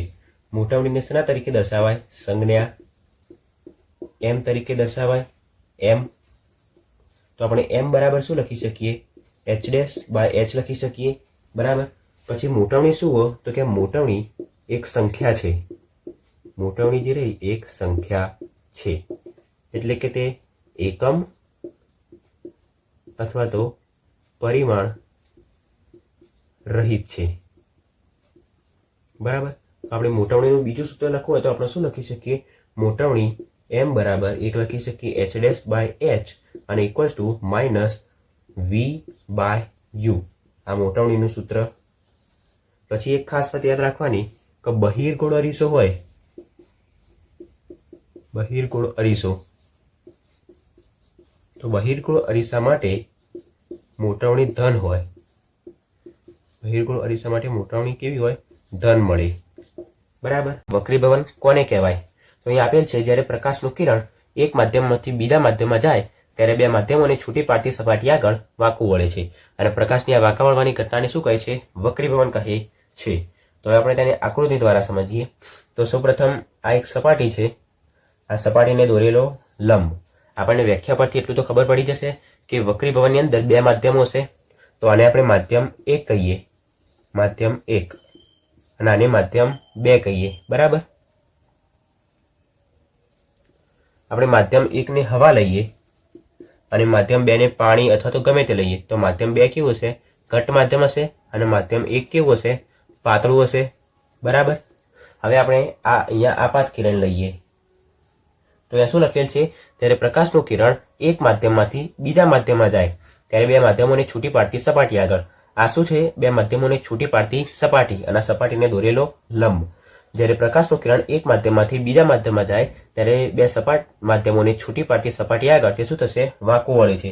તો અહીંયાથી શું થશે? એનું વક્રીભવન થશે. અને પ્રકાશની આ વાંકા વળવાની ઘટનાને શું કહે છે? વક્રીભવન કહે છે. બરાબર. અને આપણે નામ આપીએ એ, પછી આને આપણે નામ આપીએ અહીંયા ઓ કહીએ, અહીંયા પી કહીએ અને અહીંયા આપણે બી નામ આપીએ. બરાબર. આ પી. તો અહીંયા શું થશે? આ ઓ એ શું થશે? આપણું આપાત કિરણ થશે. એ ઓ એ શું થશે? આપાત કિરણ થશે. બરાબર. પછી આ ઓ બી શું થશે? ઓ બી એ વક્રીભૂત કિરણ થશે. વક્રીભૂત કિરણ. પછી આ પી ઓ શું થશે? સપાટીને દોરેલો લંબ. બરાબર.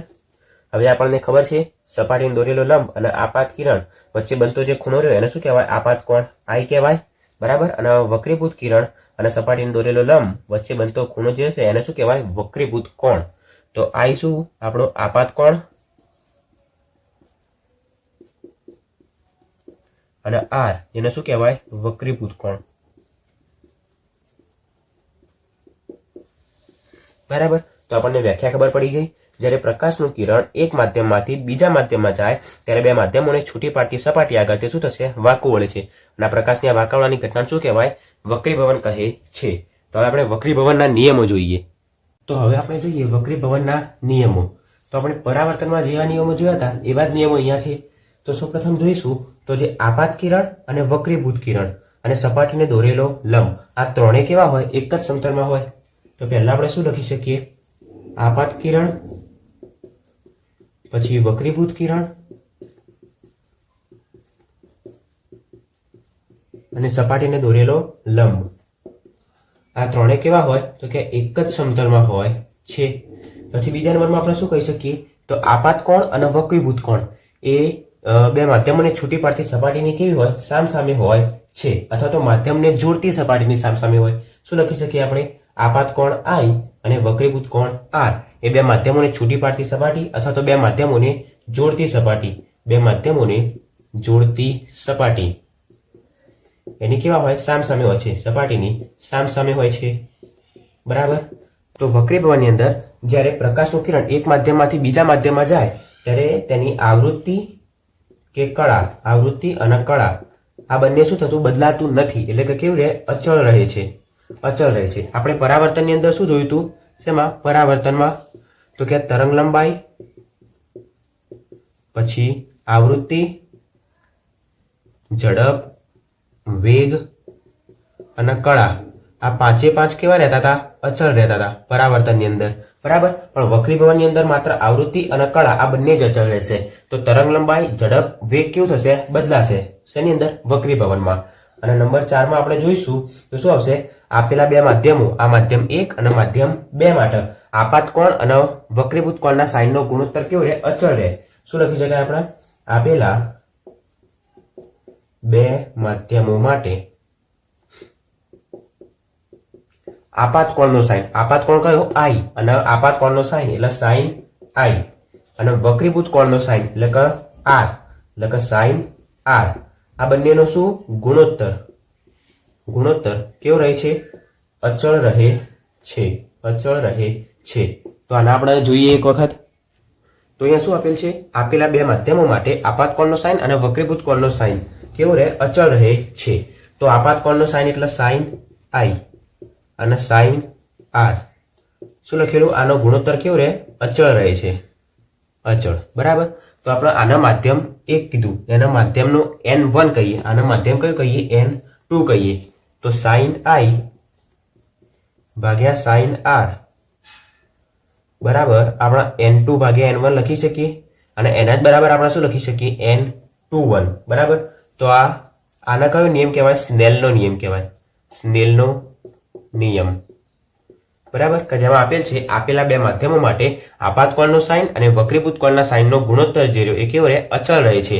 તો આપણે સાઇન આઈ ભાગ્યા સાઇન આર બરાબર N2 ભાગ્યા N1 લખી શકીએ, અને એના જ બરોબર આપણે N21 લખી શકીએ. બરાબર. હેલો સ્ટુડન્ટ્સ, તો આજના લેક્ચરમાં આપણે લેન્સ વડે વક્રીભવન જોઈશું, અથવા તો લેન્સ મેકરનું સૂત્ર જોઈશું, અથવા તો તમારે ડાયરેક્ટ પૂછાઈ શકે કે લેન્સ સૂત્ર મેળવો અથવા તો આ સૂત્ર સાબિત કરો. તો આપણે આજના લેક્ચરમાં આ સૂત્ર સાબિત કરીશું અને એના ઉપરથી લેન્સ સૂત્ર મેળવીશું. તો સૌપ્રથમ આપણે અહીંયા એક લેન્સ લઈએ.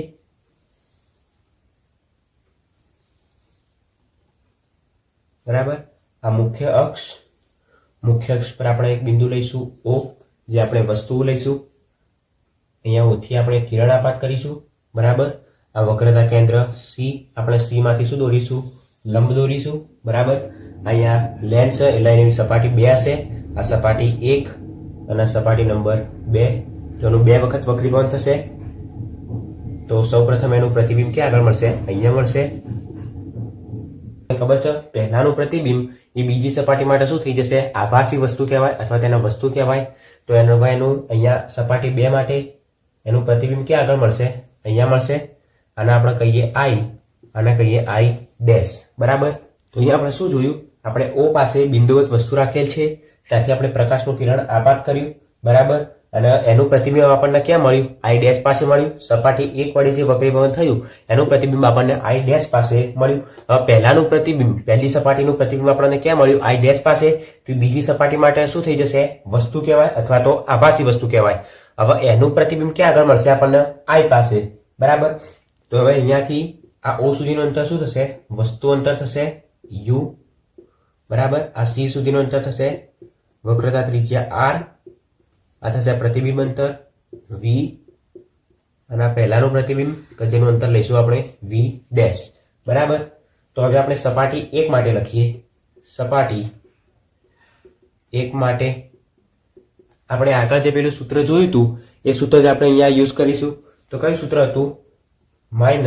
-N1/U પ્લસ N2/V હતો. પણ અહીંયા પ્રતિબિંબ પહેલી સપાટી માટે કેટલું મળે છે? V ડેશ ઇક્વલ્સ ટુ આપણે શું લખીશું? N2 - N1 અપોન અહીંયા આપણે પહેલી સપાટી માટે લીધું હતું, તો વક્રતા ત્રિજ્યા કઈ લઈશું? R1 લઈશું. તો હવે આપણે સપાટી 2 માટે જોઈએ. તો સપાટી 2 માટે માધ્યમનો વક્રીભવનાંક બદલાશે. તો શું થશે? સૌપ્રથમ આપણે લખીએ સપાટી 2 માટે. તો હવે આપણી વસ્તુ ક્યાં આગળ આવી ગઈ? અહીંયા I ડેશ પાસે આવી ગઈ. પહેલા આ માધ્યમમાંથી હવે આ માધ્યમ આવી ગઈ. તો આપણે N1 ની જગ્યાએ શું લખીશું? N2 લખીશું. તો શું થશે? -N2 અપોન વસ્તુ ક્યાં આગળ છે આપણી? અહીંયાથી I ડેશ એટલે કે V ડેશ અંતરે. તો શું લખીશું? નીચે V ડેશ પ્લસ N1, અને આપણું પ્રતિબિંબ કેટલા અંતરે મળ્યું? V અંતરે. I પાસે પ્રતિબિંબ મળ્યું તો એ અંતર કેટલું થશે? V ઇક્વલ્સ ટુ આપણે શું લખીશું? N1 - N2, અને વક્રતા ત્રિજ્યા લઈશું આપણે R2. હવે આપણે શું કરીએ? સમીકરણ 1 અને 2 નો સરવાળો કરીશું. તો ડાબી બાજુ જે રહ્યા એનો સરવાળો અને જમણી બાજુનો સરવાળો કરીશું. તો શું છે? -N1/U plus N2/V dash plus શું આવશે? N1/V minus N2/V dash equals to જમણી બાજુ જે રહ્યા એનો સરવાળો કરીશું. N2 - N1 ભાગ્યા R1 પ્લસ N1 - N2 ભાગ્યા R2. બરાબર. તો અહીં આપણે જોઈશું પ્લસ N2/V ડેશ અને -N2/V ડેશ એ શું થઈ જશે? કેન્સલ થઈ જશે. તો એ શું વધશે? N1/V માઇનસ n1 ભાગ્યા u ઇક્વલ્સ ટુ અહીંયા શું કરીએ આપણે આ n2 માઇનસ n1 છે તો અહીંયા n2 માઇનસ n1 કરી દઈશું તો આગળનું ચિહ્ન જે રહ્યું પ્લસ એ તો શું થઈ જશે માઇનસ થઈ જશે શું કરીએ n2 માઇનસ n1 ભાગ્યા r1 m ના m અને આ જે n1 માઇનસ n2 રહે એના n2 માઇનસ n1 કરી દઈએ અને નીચેના r2 m ના m અહીંયા આપણે ચિહ્ન બદલ્યું તો અહીંયા પ્લસનું શું થશે માઇનસ થઈ જશે હવે અહીંયાથી આપણે n1 કોમન લઈએ તો n1 કોમન લઈશું તો શું વધશે 1/v minus 1/u equals to અહીંયાથી n2 માઇનસ n1 કોમન લઈએ n2 માઇનસ n1 તો અહીંયા શું વધશે 1/r1 માઇનસ 1/r2 વધશે બરાબર હવે આપણા n1 ને અહીંયા નીચે લઈ જઈએ તો શું થશે 1/v minus 1/u equals to n2 minus n1 અને નીચે શું આવશે n1 આવશે ઇન્ટુ 1/r1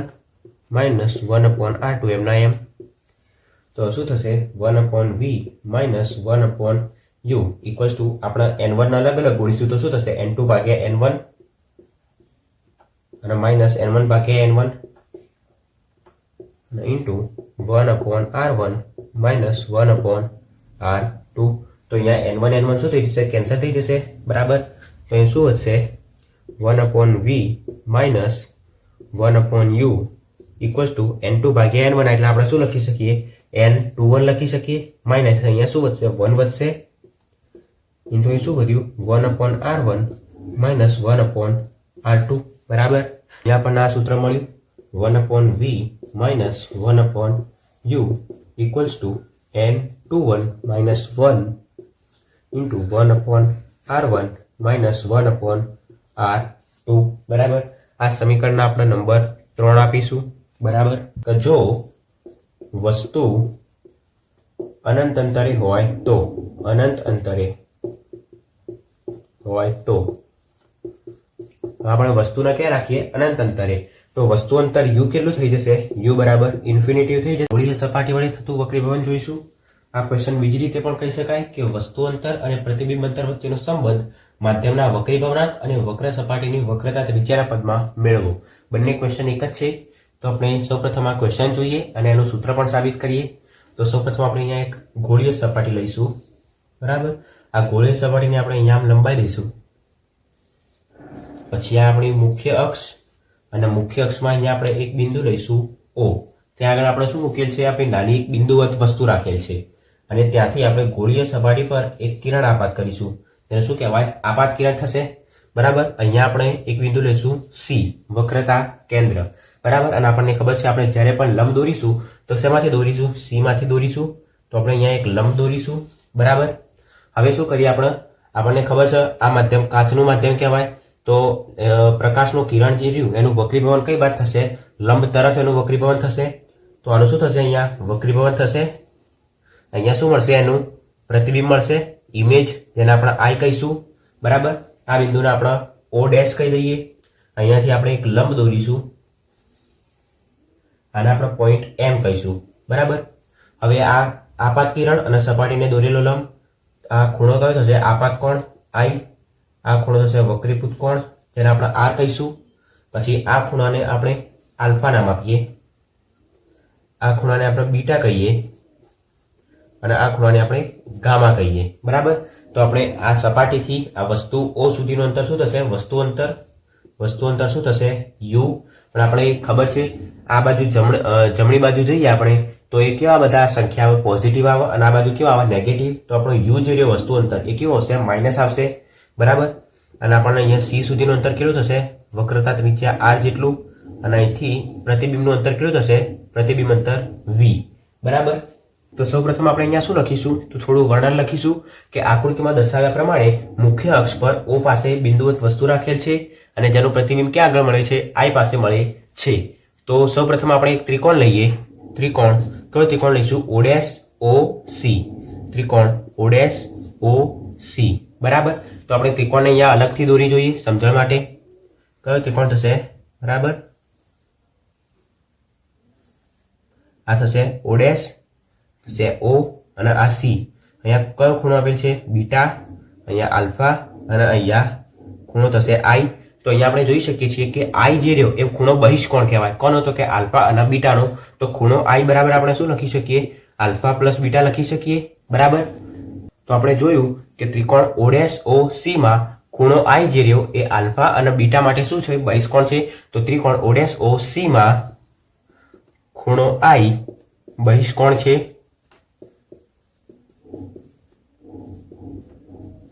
તો આપણે આઈ બરાબર શું લખી શકીએ? આલ્ફા પ્લસ બીટા લખી શકીએ. Alpha plus beta. બરાબર. તો આપણને આઈ ની વેલ્યુ મળી ગઈ. હવે આપણે બીજો ત્રિકોણ લઈશું. કયો લઈશું? OCI. તો ત્રિકોણ OCI માટે તો આપણે એ ત્રિકોણ પણ અલગ દોરીએ.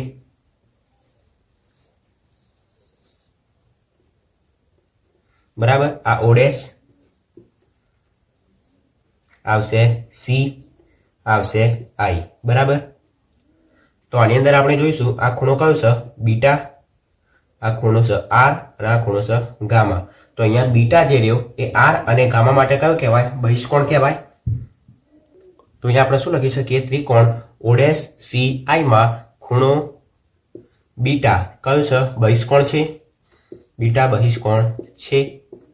તો આપણે બીટા બરાબર શું લખી શકીએ? R plus gamma. R plus gamma. તો આપણે R બરાબર શું લખી શકીએ? બીટા. આ ગામાના આ બાજુ લઈ દઈશું તો શું થશે? Minus gamma. તો આપણને અહીંયા I અને R ની વેલ્યુ મળી ગઈ. બરાબર. તો હવે આપણે શું કરીશું? તો આપણે જોયું હતું કે સ્નેલના નિયમ મુજબ. તો અહીંયા આપણે લખીશું સ્નેલના નિયમ મુજબ. આપણને ખબર છે સ્નેલનો નિયમ શું હતો? તો કે N1 sin I equals to N2 sin R. બરાબર. પણ અહીંયા આપણા ખૂણો કેવા છે? બહુ નાના છે. બરાબર. તો આપણે sin I એના ઇક્વિવેલન્ટ શું લખી શકીએ? I લખી શકીએ. અને sin R એના ઇક્વિવેલન્ટ આપણે શું લખી શકીએ? R લખી શકીએ. તો શું થશે? અહીંયા N1I ઇક્વલ્સ ટુ N2R થશે. બરાબર. હવે I અને R ની વેલ્યુ આપણા પાસે છે તો આપણે અહીંયા મૂકીશું. તો શું થશે? N1 I ની વેલ્યુ કેટલી થશે? Alpha plus beta equals to N2 અને R ની વેલ્યુ કેટલી થશે? Beta minus gamma. તો હવે આપણે N1 ના અંદર ગુણી દઈશું તો શું થશે? N1 alpha plus N1 beta સાથે પણ ગુણાશે તો શું થશે? N1 બીટા ઇક્વલ્સ ટુ અહીંયા N2 ના અંદર ગુણી દઈશું તો શું થશે? N2 beta minus N2 gamma. બરાબર. હવે આપણે N2 ગામાના આ બાજુ લઈ દઈશું અને બીટા વાળા પદના આ બાજુ લઈ જઈશું તો શું થશે? N1 આલ્ફા આ માઇનસ N2 ગામા બાજુ આવશે તો શું થશે? Plus N2 gamma equals to શું થશે? N2 બીટા આ પ્લસ N1 બીટા બાજુ આવી જશે તો માઇનસ N1 બીટા થઈ જશે. હવે આપણી પાસે આલ્ફા ગામા અને બીટાની વેલ્યુ આપણે શોધીશું. તો આકૃતિમાં આપણે જોઈ શકીએ છીએ આલ્ફાની વેલ્યુ આપણે કેવી રીતે મળશે? તો સામેની બાજુ અને પાસેની બાજુ.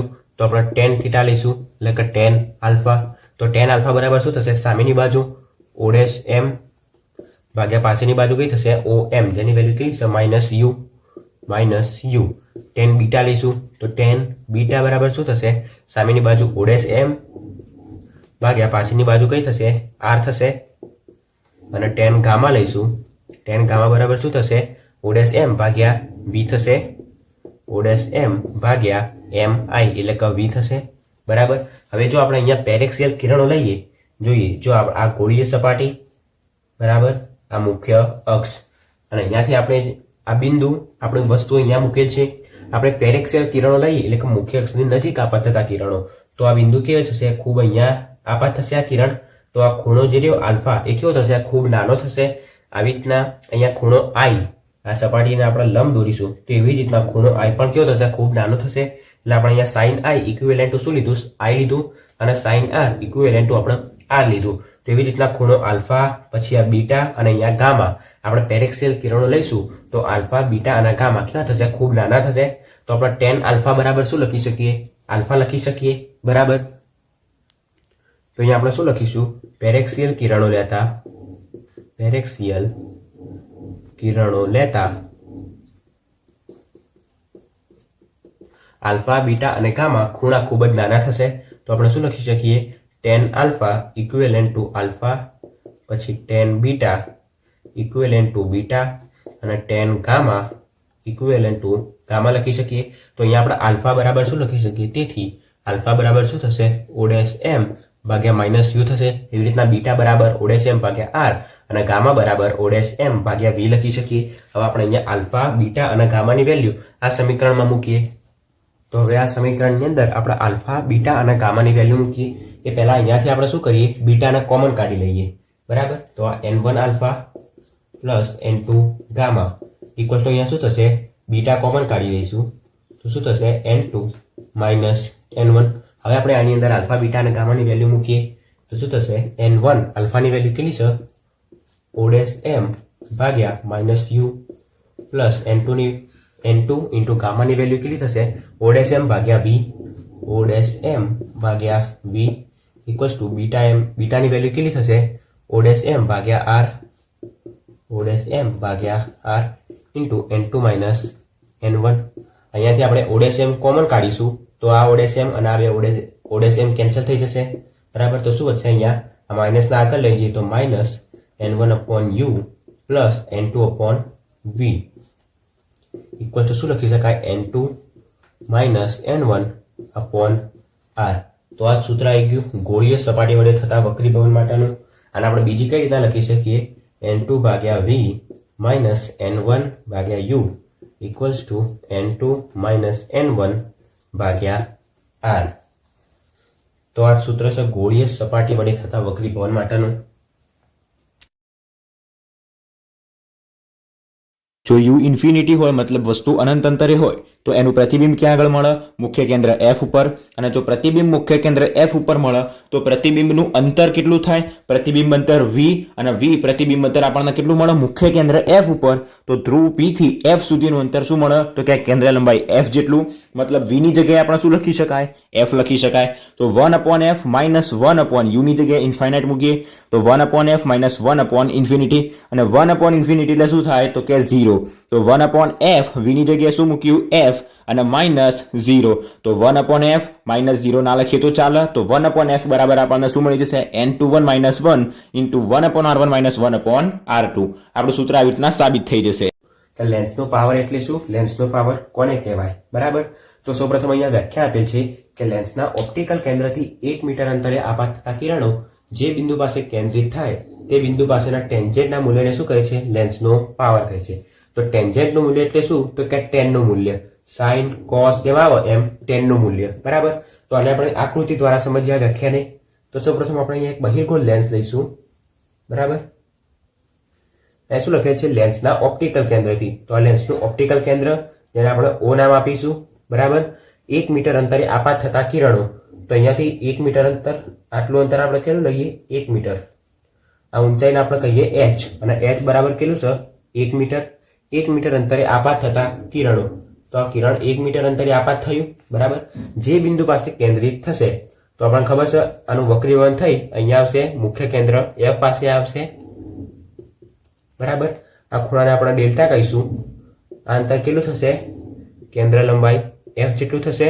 બરાબર, તો શું લખેલ છે લેન્સના ઓપ્ટિકલ કેન્દ્રથી 1 મીટર અંતરે આપાત થતા કિરણો જે બિંદુ પાસે કેન્દ્રિત થાય તે બિંદુ પાસેનું ટેન્જેન્ટનું મૂલ્ય એટલે શું કહેવાય લેન્સનો પાવર. તો ટેન્જેન્ટનું મૂલ્ય એટલે શું તો કે tan. તો tan અને અહીંયા ખૂણો કયો છે ડેલ્ટા. તો એના બરાબર આપણે શું લખી શકીએ સામેની બાજુ h ભાગ્યા પાછળની બાજુ કેટલી થશે OF જેનું મૂલ્ય કેટલું છે કેન્દ્ર લંબાઈ f જેટલું.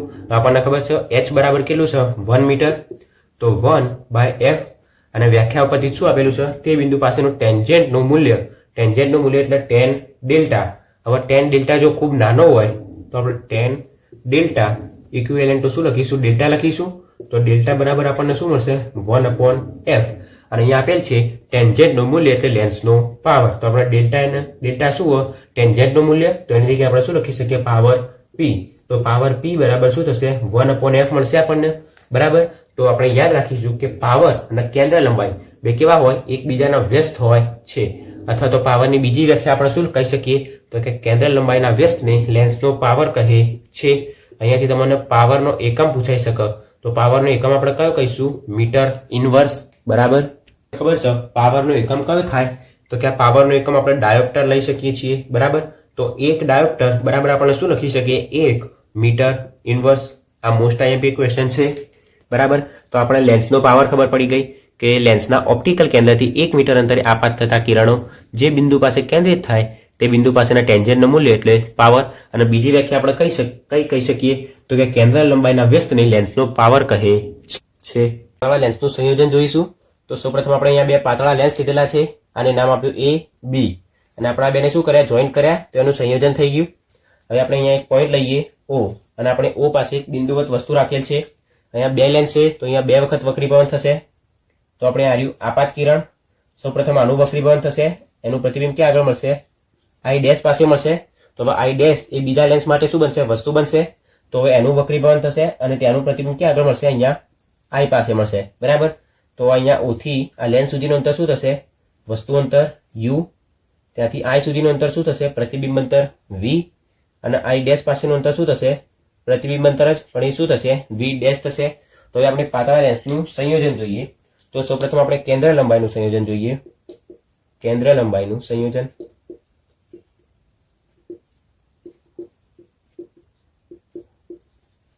તો આપણને ખબર છે, આપણે જોયું હતું સૂત્ર કેન્દ્ર લંબાઈ માટેનું 1/f = 1/v - 1/u. તો આપણે સૌપ્રથમ લઈએ લેન્સ A માટે. તો લેન્સ A માટે શું થશે, 1/ કેન્દ્ર લંબાઈને આપણે f1 નામ આપીએ. તો ઇક્વલ ટુ શું થશે, 1/v. v એટલે શું, પ્રતિબિંબનું અંતર માઇનસ વસ્તુનું અંતર. તો અહીંયા પ્રતિબિંબ ક્યાં આગળ મળ્યું આપણને, I ડેશ પાસે, અને તેનું અંતર કેટલું, v ડેશ. તો 1/v ડેશ માઇનસ 1/ આપણી વસ્તુ ક્યાં હતી, u પાસે. તો 1/u, અને આપણે નંબર 1 આપીએ. અને હવે આપણે લેન્સ 2 માટે જોઈએ. લેન્સ B માટે તો એ લખીશું લેન્સ B માટે. તો અહીંયા કેન્દ્ર લંબાઈના f2 નામ આપીશું. તો 1/f2 ઇક્વલ ટુ શું થશે, પ્રતિબિંબ અંતર હવે કેટલું થશે, v થશે. તો 1/v માઇનસ આપણી વસ્તુ કઈ થશે, I ડેશ પાસે વસ્તુ થશે. તો વસ્તુ અંતર કઈ થશે, v ડેશ. તો શું થશે, 1/v ડેશ. તો હવે આપણે શું કરીએ, આના નંબર 1 અને આના નંબર 2 આપ્યો. તો સમીકરણ 1 અને 2 નો સરવાળો કરીશું.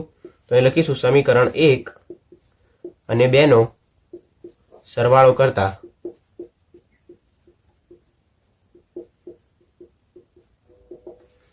ત્યાં શું થશે, 1/f1 plus 1/f2 equals to શું થશે, આ 1/v dash minus 1/u plus 1/v minus 1/v dash. તો અહીંયા પ્લસ 1/v ડેશ ને માઇનસ 1/v ડેશ કેન્સલ થઈ જશે. તો ઇક્વલ્સ ટુ શું બચશે, 1/v માઇનસ 1/u. હવે આપણને ખબર છે 1/v minus 1/u equals to શું થાય, 1/f થાય. તો આપણને એ સૂત્ર શું મળ્યું, 1/f1 plus 1/f2 equals to શું મળ્યું, 1/f. તો આ શું મળ્યું, કેન્દ્ર લંબાઈનું સંયોજન. અહીંયા આપણે બે લેન્સ લીધા એટલે આપણને બે કેન્દ્ર લંબાઈ મળી. જો આપણે વધારે લેન્સ લીધા હોય તો શું મળે, 1/f equals to 1/f1 plus 1/f2 plus 1/f3. એવી રીતની ઘણી બધી કેન્દ્ર લંબાઈ મળી જાય. બરાબર. હવે આપણે જોઈશું પાવરનું સંયોજન. તો સૌપ્રથમ આપણે જોઈએ પાવર P બરાબર શું થાય, 1/f થાય. બરાબર. હવે આપણે P1 પાવર લઈશું. તો P1 બરાબર શું થશે, 1/f1, અને પાવર P2 લઈશું તો ઇક્વલ્સ ટુ શું થશે, 1/f2 થશે. બરાબર. હવે આપણે આ સૂત્ર જોયું કે 1/f ઇક્વલ્સ ટુ શું થાય, 1/f1 પ્લસ 1/f2 થાય. બરાબર. હવે આપણે 1/f ની જગ્યાએ શું લખી શકીએ, પાવર P લખી શકીએ. તો પાવર P બરાબર શું થશે, 1/f1 ની જગ્યાએ P1 લખીશું અને પ્લસ શું આવશે, P2 આવશે. બરાબર. તો પાવર P બરાબર આપણે શું લખી શકીએ, P1 પ્લસ P2. આ બે લેન્સ હતા તો P1 પ્લસ P2 આવ્યું. હવે ઘણા બધા લેન્સ હોય તો પાવર P બરાબર આપણે શું લખી શકીએ, P1 plus P2 plus P3 plus P4 એવી રીતના આપણે લખી શકીએ. હવે આપણે મોટામણીનું સંયોજન જોઈશું. તો સૌપ્રથમ આપણને ખબર છે મોટામણી m બરાબર શું થાય, તો પ્રતિબિંબ અંતર ભાગ્યા વસ્તુ અંતર થાય. તો અહીંયા આપણે m1 લઈશું તો બરાબર શું થશે, પ્રતિબિંબ અંતર આપણું પહેલું કયું હતું, v ડેશ હતું. બરાબર. અને નીચે શું હશે, વસ્તુ અંતર. તો વસ્તુ આપણે u અંતરે રાખી હતી. બરાબર. હવે આપણે m2 લઈશું તો પ્રતિબિંબ અંતર કયું થશે, v થશે. અને નીચે શું આવશે, વસ્તુ અંતર. તો પહેલાની વસ્તુ એ બીજા, પહેલાનું પ્રતિબિંબ એ બીજા માટે શું થશે, વસ્તુ થશે. તો આપણું વસ્તુ અંતર કયું થશે, v ડેશ થશે. બરાબર. હવે આપણે અહીંયા શું કરીએ, m1 ગુણ્યા m2 કરીએ તો અહીંયા શું થશે, v ડેશ ભાગ્યા u, અને ગુણ્યા શું આવશે, v ભાગ્યા v ડેશ આવશે. બરાબર. તો અહીંયા v ડેશ કેન્સલ થઈ જશે. તો ઇક્વલ્સ ટુ શું વધશે, અહીંયા v બાય u વધશે. અને v બાય u એટલે શું થાય, બરાબર મોટામણી m થાય. તો આપણે શું લખી શકીએ, m1 ગુણ્યા m2 બરાબર આપણે મોટામણી m લખી શકીએ બે લેન્સ માટે. હવે ઘણા બધા લેન્સ હોય તો આપણે m બરાબર શું લખી શકીએ, m1 ગુણ્યા m2 ગુણ્યા m3 એવી રીતના લખી શકીએ. બરાબર. નિરપેક્ષ વક્રી ભવનાંક એટલે શું, અથવા તેને શું કહેવાય? વક્રી ભવનાંક. તો અહીંયા વ્યાખ્યા આપેલ છે, શૂન્યાવકાશમાં પ્રકાશની ઝડપ અને માધ્યમમાં પ્રકાશની ઝડપ એના ગુણોત્તરને શું કહેવાય? નિરપેક્ષ વક્રી ભવનાંક કહે છે. તો નિરપેક્ષ વક્રી ભવનાંકને શેના તરીકે દર્શાવાય? n તરીકે, જેને શું કહેવાય? ઈટા. ઈટા. આપણે n બરાબર શું લખી શકીએ? તો કે શૂન્યાવકાશમાં પ્રકાશની ઝડપ. શૂન્યાવકાશમાં પ્રકાશની ઝડપ એટલે શું? તો કે c. અને માધ્યમમાં પ્રકાશની ઝડપ. માધ્યમમાં પ્રકાશની ઝડપ એટલે v. આ બંનેના ગુણોત્તરને શું કહેવાય? વક્રી ભવનાંક કહે છે. તો આપણે n બરાબર શું લખી શકીએ? ઈટા બરાબર c ભાગ્યા v લખી શકીએ. બરાબર. હવે નિરપેક્ષ વક્રી ભવનાંક જે રહ્યો અથવા તો વક્રી ભવનાંક, એનો આધાર શેના ઉપર રહેલો છે? તો કે માધ્યમની જાત. જે માધ્યમ હોય એ માધ્યમની જાત પર, પછી તાપમાન પર, અને પ્રકાશની તરંગ લંબાઈ પર, એટલે કે લેમ્ડા. બરાબર. તો હવે આપણે જોઈએ પ્રકાશીય ઘટ અને પ્રકાશીય પાતળું માધ્યમ એટલે શું. તો સૌપ્રથમ આપણે જોઈએ પ્રકાશીય ઘટ માધ્યમ એટલે શું. તો તેની અંદર આપેલ છે n21 જે ગ્રેટર ધેન 1 હોય. બરાબર. શું લખ્યું છે? n21 greater than 1. તો અહીંયા n21 બરાબર શું લખી શકાય? આપણે n2 ભાગ્યા n1 લખી શકાય. આપણે જોયું હતું. અને એમાં n શું હોય? n વક્રી ભવનાંક. બરાબર. વક્રી ભવનાંક છે. તો આપણે n1 એટલે શું? તો કે માધ્યમ 1 નો વક્રી ભવનાંક. બરાબર. માધ્યમ 1 નો વક્રી ભવનાંક. અને n2 એટલે શું? માધ્યમ 2 નો વક્રી ભવનાંક. હવે n21 એટલે શું? n21 તો 1 એટલે શું? માધ્યમ 1 ની સાપેક્ષે માધ્યમ 2 નો વક્રી ભવનાંક.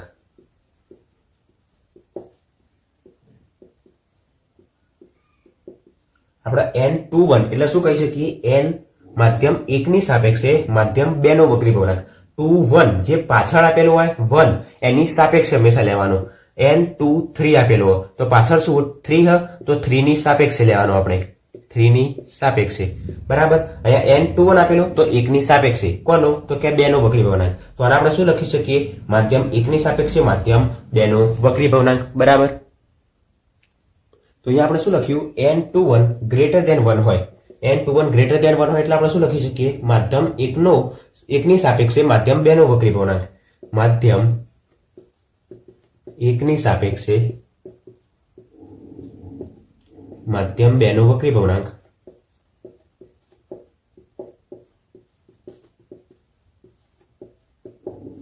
ગ્રેટર ધેન 1 છે એટલે કેવું હોય? કે 1 કરતા મોટો હોય. 1 કરતા મોટો હોય તો આપણે સ્નેલના નિયમ મુજબ જોઈએ. તો સ્નેલના નિયમ મુજબ તો આપણે અહીંયા એક આકૃતિ દોરીએ. આ સપાટીને દોરેલો લંબ આપણી સપાટી, આ આપાત કિરણ અને આપાત કોણ I, આ વક્રીભૂત કિરણ, આ વક્રીભૂત કોણ R. બરાબર. હવે આને આપણે માધ્યમ 1 કહીએ અને માધ્યમ 2 કહીએ. જો તો અહીંયા આપણે શું જોયું? તો કે n21 ગ્રેટર ધેન 1. હવે આપણે આગળ જોયું હતું n21 બરાબર શું લખી શકાય? આપણે sin I ભાગ્યા sin R. બરાબર. હવે આપણે આની જગ્યાએ શું લખી શકાય? sin I by sin R બરાબર n21. પણ અહીંયા n21 કેટલો છે? 1 કરતા મોટો છે. તો આપણે શું લખી શકીએ? sin I by sin R. n21 1 કરતા મોટો તો sin I by sin R એ પણ 1 કરતા મોટો છે તો ગ્રેટર ધેન 1. તો આપણે sin I આ sin R ના બાદ લઈ જઈએ તો શું થશે? Greater than sin R. હવે આપણે sin કેન્સલ કરીશું તો શું થશે? I greater than R. તો આનાથી આપણે શું કહી શકીએ? આપાત કોણનું મૂલ્ય એ વક્રીભૂત કોણના મૂલ્ય કરતા કેવું છે? વધારે છે. તો આપણે અહીંયા જોયું આપાત કોણનું મૂલ્ય I જે રહ્યું એ વક્રીભૂત કોણ કરતા કેવો છે? મોટો છે. તો આપણને ખબર પડી જાય કે આ માધ્યમ કેવું છે? પાતળું હશે અને આ માધ્યમ કેવું છે? ઘટ્ટ હશે. તો પ્રકાશીય ઘટ માધ્યમ એટલે શું? તો આપણે કહી શકીએ કે આપાત કોણનું મૂલ્ય વક્રીભૂત કોણના મૂલ્ય કરતા કેવું છે? વધારે હોય. એટલે કે વક્રીભૂત કિરણ જે રહ્યું એ કેવું થશે? લંબની તરફ વાંકું વળશે. બરાબર. અને આ સ્થિતિમાં માધ્યમ 2 ને શું કહેવાય? માધ્યમ 2 ને માધ્યમ 1 ની સાપેક્ષે પ્રકાશીય ઘટ માધ્યમ કહેવાય. બરાબર. તો હવે આપણે જોઈએ પ્રકાશીય પાતળું માધ્યમ એટલે શું? તો ઘટ માધ્યમમાં શું હતું? n21 ગ્રેટર ધેન 1 હતું. તો પાતળા માધ્યમમાં શું હશે? n21 લેસ ધેન 1 હશે. એટલે કે 1 કરતા કેવું છે? ઓછું હશે. તો આપણે સ્નેલના નિયમ મુજબ જોઈએ. સ્નેલના નિયમ મુજબ તો તો આપણે જોઈશું sin i by sin r બરાબર આપણે n21 લખી શકીએ અને n21 લેસ ધેન 1 તો sin i by sin r કેવો છે એ પણ લેસ ધેન 1 હશે તો આપણે શું લખી શકીએ sin i by sin r less than 1 હશે તો sin i less than sin r બરાબર તો i જે રહ્યો એ લેસ ધેન હશે r તો આની અંદર વક્રીભૂત કોણનું મૂલ્ય કેવું છે વધારે છે અને આપાત કોણનું મૂલ્ય કેવું છે ઓછું હશે બરાબર તો આપણે આકૃતિથી સમજીએ આ આપાત કિરણ આના માધ્યમ 1 કહીએ આના માધ્યમ 2 કહીએ બરાબર તો આ શાનું મૂલ્ય થશે આપાત કોણ થશે તો આની અંદર શું લખેલ છે આપાત કોણ કરતા વક્રીભૂત કોણ મોટો હશે તો આ કિરણ કઈ બાજુ લંબથી દૂર તરફ વાંકું વળશે તો આ લંબ અને વક્રીભૂત કિરણ વચ્ચે બનતો ખૂણો r તો અહીંયા r જે રહ્યો એ i કરતા મોટો હોય અહીંયા r ગ્રેટર ધેન i અહીંયા 8 થયું બરાબર તો એ માધ્યમ 1 ની સાપેક્ષે માધ્યમ 2 કેવું હોય પાતળું માધ્યમ કહેવાય આ કેવું માધ્યમ કહેવાય ઘટ માધ્યમ કહેવાય તો પાતળા માધ્યમ હોય તો ત્યારે વક્રીભૂત કિરણ જે રહ્યું એ લંબથી દૂર તરફ વાંકું વળશે બરાબર તો અહીંયા વક્રીભૂત કિરણ લંબથી દૂર ગયું બરાબર તો આ સ્થિતિમાં આપણે શું કહી શકાય માધ્યમ 2 ને માધ્યમ 1 ની સાપેક્ષે પ્રકાશીય પાતળું માધ્યમ કહી શકાય બરાબર પ્રકાશીય પાતળું માધ્યમ આપણે પૂર્ણ આંતરિક પરાવર્તન જોઈશું તો જેમાં સૌપ્રથમ પૂર્ણ આંતરિક પરાવર્તન વિશેની માટે 2 શરતો આપેલી છે તો જેમાં પહેલી શરત આપેલ છે કે પ્રકાશનું કિરણ જે રહ્યું એ ઘટ માધ્યમમાંથી પાતળા માધ્યમમાં જવું જોઈએ અને બીજી શરત આપેલ છે કે આપાત કોણનું મૂલ્ય ક્રાંતિ કોણ કરતાં વધારે હોવું જોઈએ તો અહીંયા ક્રાંતિ કોણ શું છે એ આપણે આગળ જોઈએ તો સૌપ્રથમ આપણે અહીંયા એક પાણીની ટાંકી લઈએ બરાબર કે જેની અંદર અહીંયા સુધી પાણી ભરેલ છે હવે આપણે અહીંયા આપેલ છે પ્રકાશનું કિરણ ઘટ માધ્યમમાંથી પાતળા માધ્યમમાં જવું જોઈએ અને આપણે n1 કહીએ અને n2 માધ્યમ કહીએ આ પાણીનું માધ્યમ છે અને આ હવાનું માધ્યમ છે બરાબર તો પાણીનું માધ્યમ કેવું છે ઘટ હશે અને હવાનું માધ્યમ કેવું છે પાતળું માધ્યમ હશે તો પ્રકાશનું કિરણ ઘટ માધ્યમમાંથી પાતળા માધ્યમમાં જવું જોઈએ તો આપણે અહીંયા પ્રકાશનું ઉદ્ગમ સ્થાન અહીંથી લઈશું તો જ્યારે આપણે અહીંથી પ્રકાશ આપાત કરીશું તો એનું વક્રીભવન સીધું બહાર જતું રહેશે બરાબર તો પ્રકાશનું કિરણ અહીંથી સીધું જ બહાર જશે તો એનું વક્રીભવન કેવું થશે સીધું થઈ જશે જ્યારે આપણે પ્રકાશના કિરણને અહીંયા આગળ આપાત કરીશું તો આ સપાટીને દોરેલો લંબ આપણને ખબર છે જ્યારે પ્રકાશનું કિરણ ઘટ માધ્યમમાંથી પાતળા માધ્યમમાં જાય ત્યારે તે લંબથી દૂર તરફ જશે તો અહીંયા લંબથી દૂર તરફ જશે બરાબર આને આપણે આપાત કોણ કહીશું અને આને આપાત કોણને કહીશું θ1 કહીશું અને આ થશે આપણો વક્રીભૂત કોણ જેને આપણે કહીશું θ1 બરાબર હવે આપણે અહીંયાથી બીજો એક કિરણ આપાત કરીશું આ સપાટીને દોરેલો લંબ અને એનું પણ વક્રીભવન આ બાજુ થશે બરાબર તો અહીંયા આપણે જોઈશું કે વક્રીભૂત કોણ જે રહ્યું એનું વેલ્યુ જે રહી એટલે કે આ શું થશે θ2 થશે અને આ વક્રીભૂત કોણ કેટલો થશે અહીંયા θ2 તો વક્રીભૂત કોણની વેલ્યુ કેવી થાય છે અહીંયા વધતી જાય હવે આપણે હજી ત્રીજું કિરણ આપાત કરીશું અહીંયા બરાબર આ સપાટીને દોરેલો લંબ અને આ વક્રીભૂત કિરણ સીધું આ સપાટી ઉપર આવી જશે બરાબર તો આ સપાટીને કેવું થઈ ગયું સમાંતર થઈ ગયું અહીંયા આવશે θ3 અને આ વક્રીભૂત કોણ કેટલો થશે θ3 એ કેટલો થઈ ગયો 90 અંશ થઈ ગયો બરાબર હજી આપણે અહીંયા ચોથી કિરણ આપાત કરીશું બરાબર સપાટીને દોરેલો લંબ અહીંયા હવે શું થયું જ્યારે આપણે આ કિરણ સપાટીને સમાંતર થઈ ગયું એના પછી જ્યારે આપણે કિરણને આપાત કર્યું તો એનું વક્રીભવન કઈ બાજુ થયું અંદરની બાજુ થયું બરાબર તો અહીંયા θ3 જે રહ્યું એને આપણે શું કહીએ ક્રાંતિ કોણ કહીએ કેવી રીતના તો અહીંયા જોઈએ એની વ્યાખ્યા તો કે આપાત કોણના જે મૂલ્ય માટે આને આપાત કોણ કહેવાય કયું θ3 તો આપાત કોણના જે મૂલ્ય માટે આ વક્રીભૂત કિરણ જે રહ્યું એ સપાટીને કેવું થઈ ગયું સમાંતર આપાત કોણના જે મૂલ્ય માટે વક્રીભૂત કિરણ સપાટીને સમાંતર થાય વક્રીભૂત કિરણ સપાટીને સમાંતર થઈ ગયું સપાટીને સમાંતર થાય અને વક્રીભૂત કોણ જે રહ્યો θ3 અને વક્રીભૂત કોણ કેટલો થઈ ગયો 90 અંશ થઈ ગયો વક્રીભૂત કોણ 90 અંશ થાય તો તે આપાત કોણને શું કહેવાય તે આપાત કોણને તે માધ્યમનો શું કહે છે ક્રાંતિ કોણ કહે છે બરાબર ફરીથી આપણે શું કહી શકીએ આપાત કોણ એટલે કે I3 આપાત કોણના જે મૂલ્ય માટે વક્રીભૂત કિરણ સપાટીને સમાંતર થાય અને વક્રીભૂત કોણ કેટલું થાય વક્રીભૂત કિરણ સપાટીને સમાંતર થાય અને વક્રીભૂત કોણ 90 અંશનો થાય તો તે આપાત કોણને તે માધ્યમનો ક્રાંતિકોણ કહે છે. તો તે આપાત કોણ એટલે કયો? તો કે θ3 બરાબર. અને ક્રાંતિકોણને કહેવાય c. તો આપણે θ3 બરાબર શું લખી શકીએ? 3c લખી શકીએ. અને θ3 ડેશની જગ્યાએ આપણે શું લખી શકીએ? θ3 ડેશ બરાબર આપણે 90 લખી શકીએ બરાબર. આપણે અહીંયા શું જોયું? તો θ3 જે રહ્યો એ શું હોય? ક્રાંતિકોણ c. અને θ3 ડેશ શું હોય? θ3 ડેશ એ 90 બરાબર. હવે આપણે આ શેની વ્યાખ્યા જોઈએ? આપણે ક્રાંતિકોણની. હવે આપણે પૂર્ણ આંતરિક પરાવર્તન જોઈએ. તો પૂર્ણ આંતરિક પરાવર્તન કોને કહેવાય? તો જ્યારે પ્રકાશનું કિરણ જે રહ્યું એ ક્રાંતિકોણ કરતા વધારે ખૂણે આપાત થાય. આ θ3 ના મૂલ્ય કરતા વધારે ખૂણે આપાત થાય.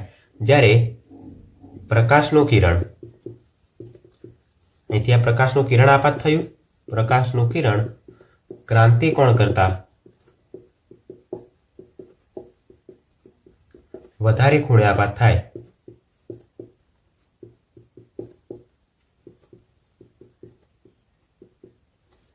તો તે કિરણ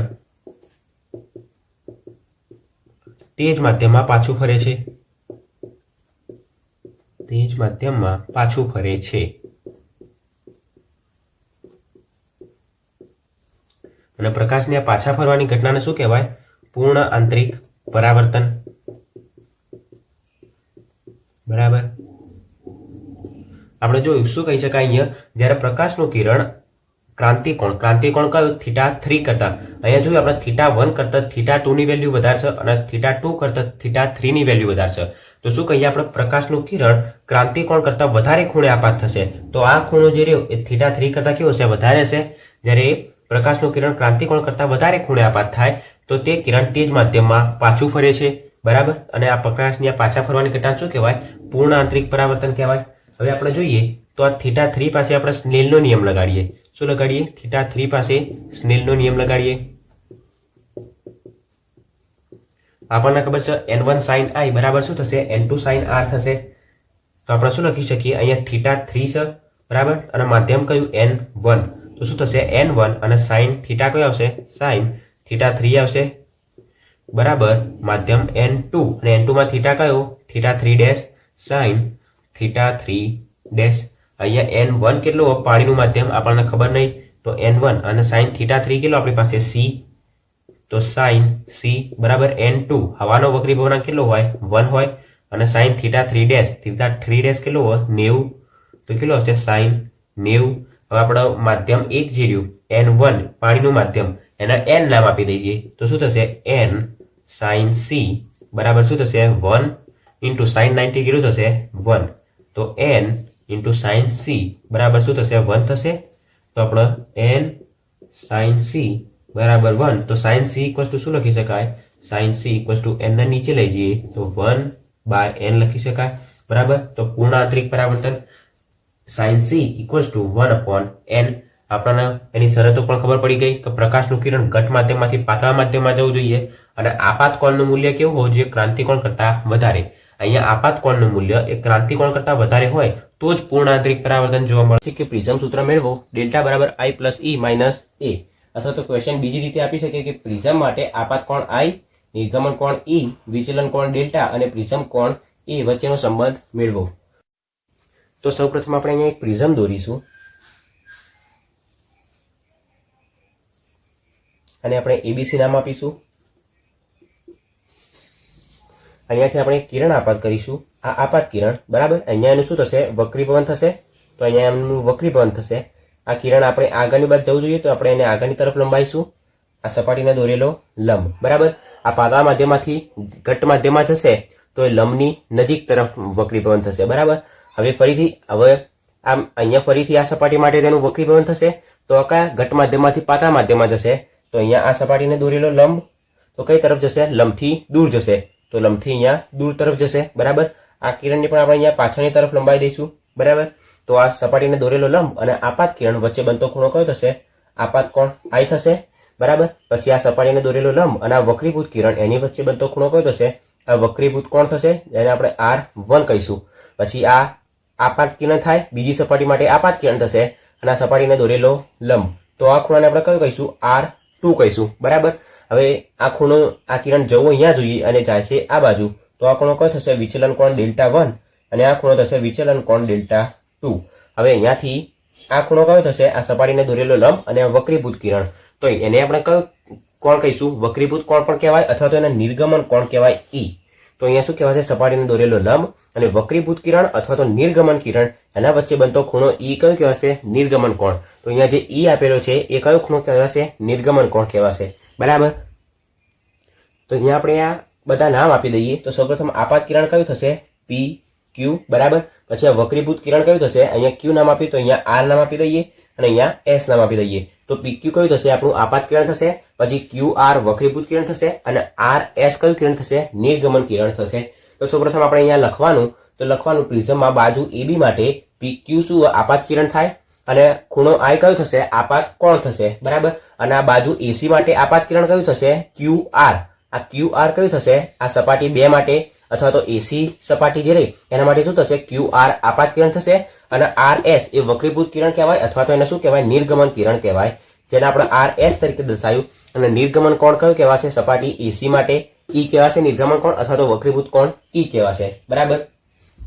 તો સૌપ્રથમ આપણે અહીંયા આકૃતિ દોરી દીધી. તો હવે આપણે સૂત્ર સાબિત કરીએ. તો સૌપ્રથમ આપણે અહીંયા જોઈશું તો આપણને AQMR એક ચતુષ્કોણ દેખાય છે. આ ચતુષ્કોણ કયું કહીશું આપણે? ચક્રીય ચતુષ્કોણ. અને આપણને ખબર છે કે ચક્રીય ચતુષ્કોણ હોય તો ચક્રીય ચતુષ્કોણની અંદર સામસામેના જે ખૂણા રહ્યા એનો સરવાળો કેટલો થશે? 180 અંશ થશે. તો અહીંયા આપણે શું લખી શકીએ? આ ખૂણો A અને ખૂણો M એ બંનેનો સરવાળો કેટલો થશે? 180 અંશ થશે. તો આપણે શું લખી શકીએ? આકૃતિમાં દર્શાવ્યા પ્રમાણે ચક્રીય ચતુષ્કોણ. કયો ચક્રીય ચતુષ્કોણ? AQMR. ચક્રીય ચતુષ્કોણ AQMR ના સામસામેના ખૂણાનો સરવાળો કેટલો થશે? 180 થશે. બરાબર. તો આપણે શું લખી શકીએ?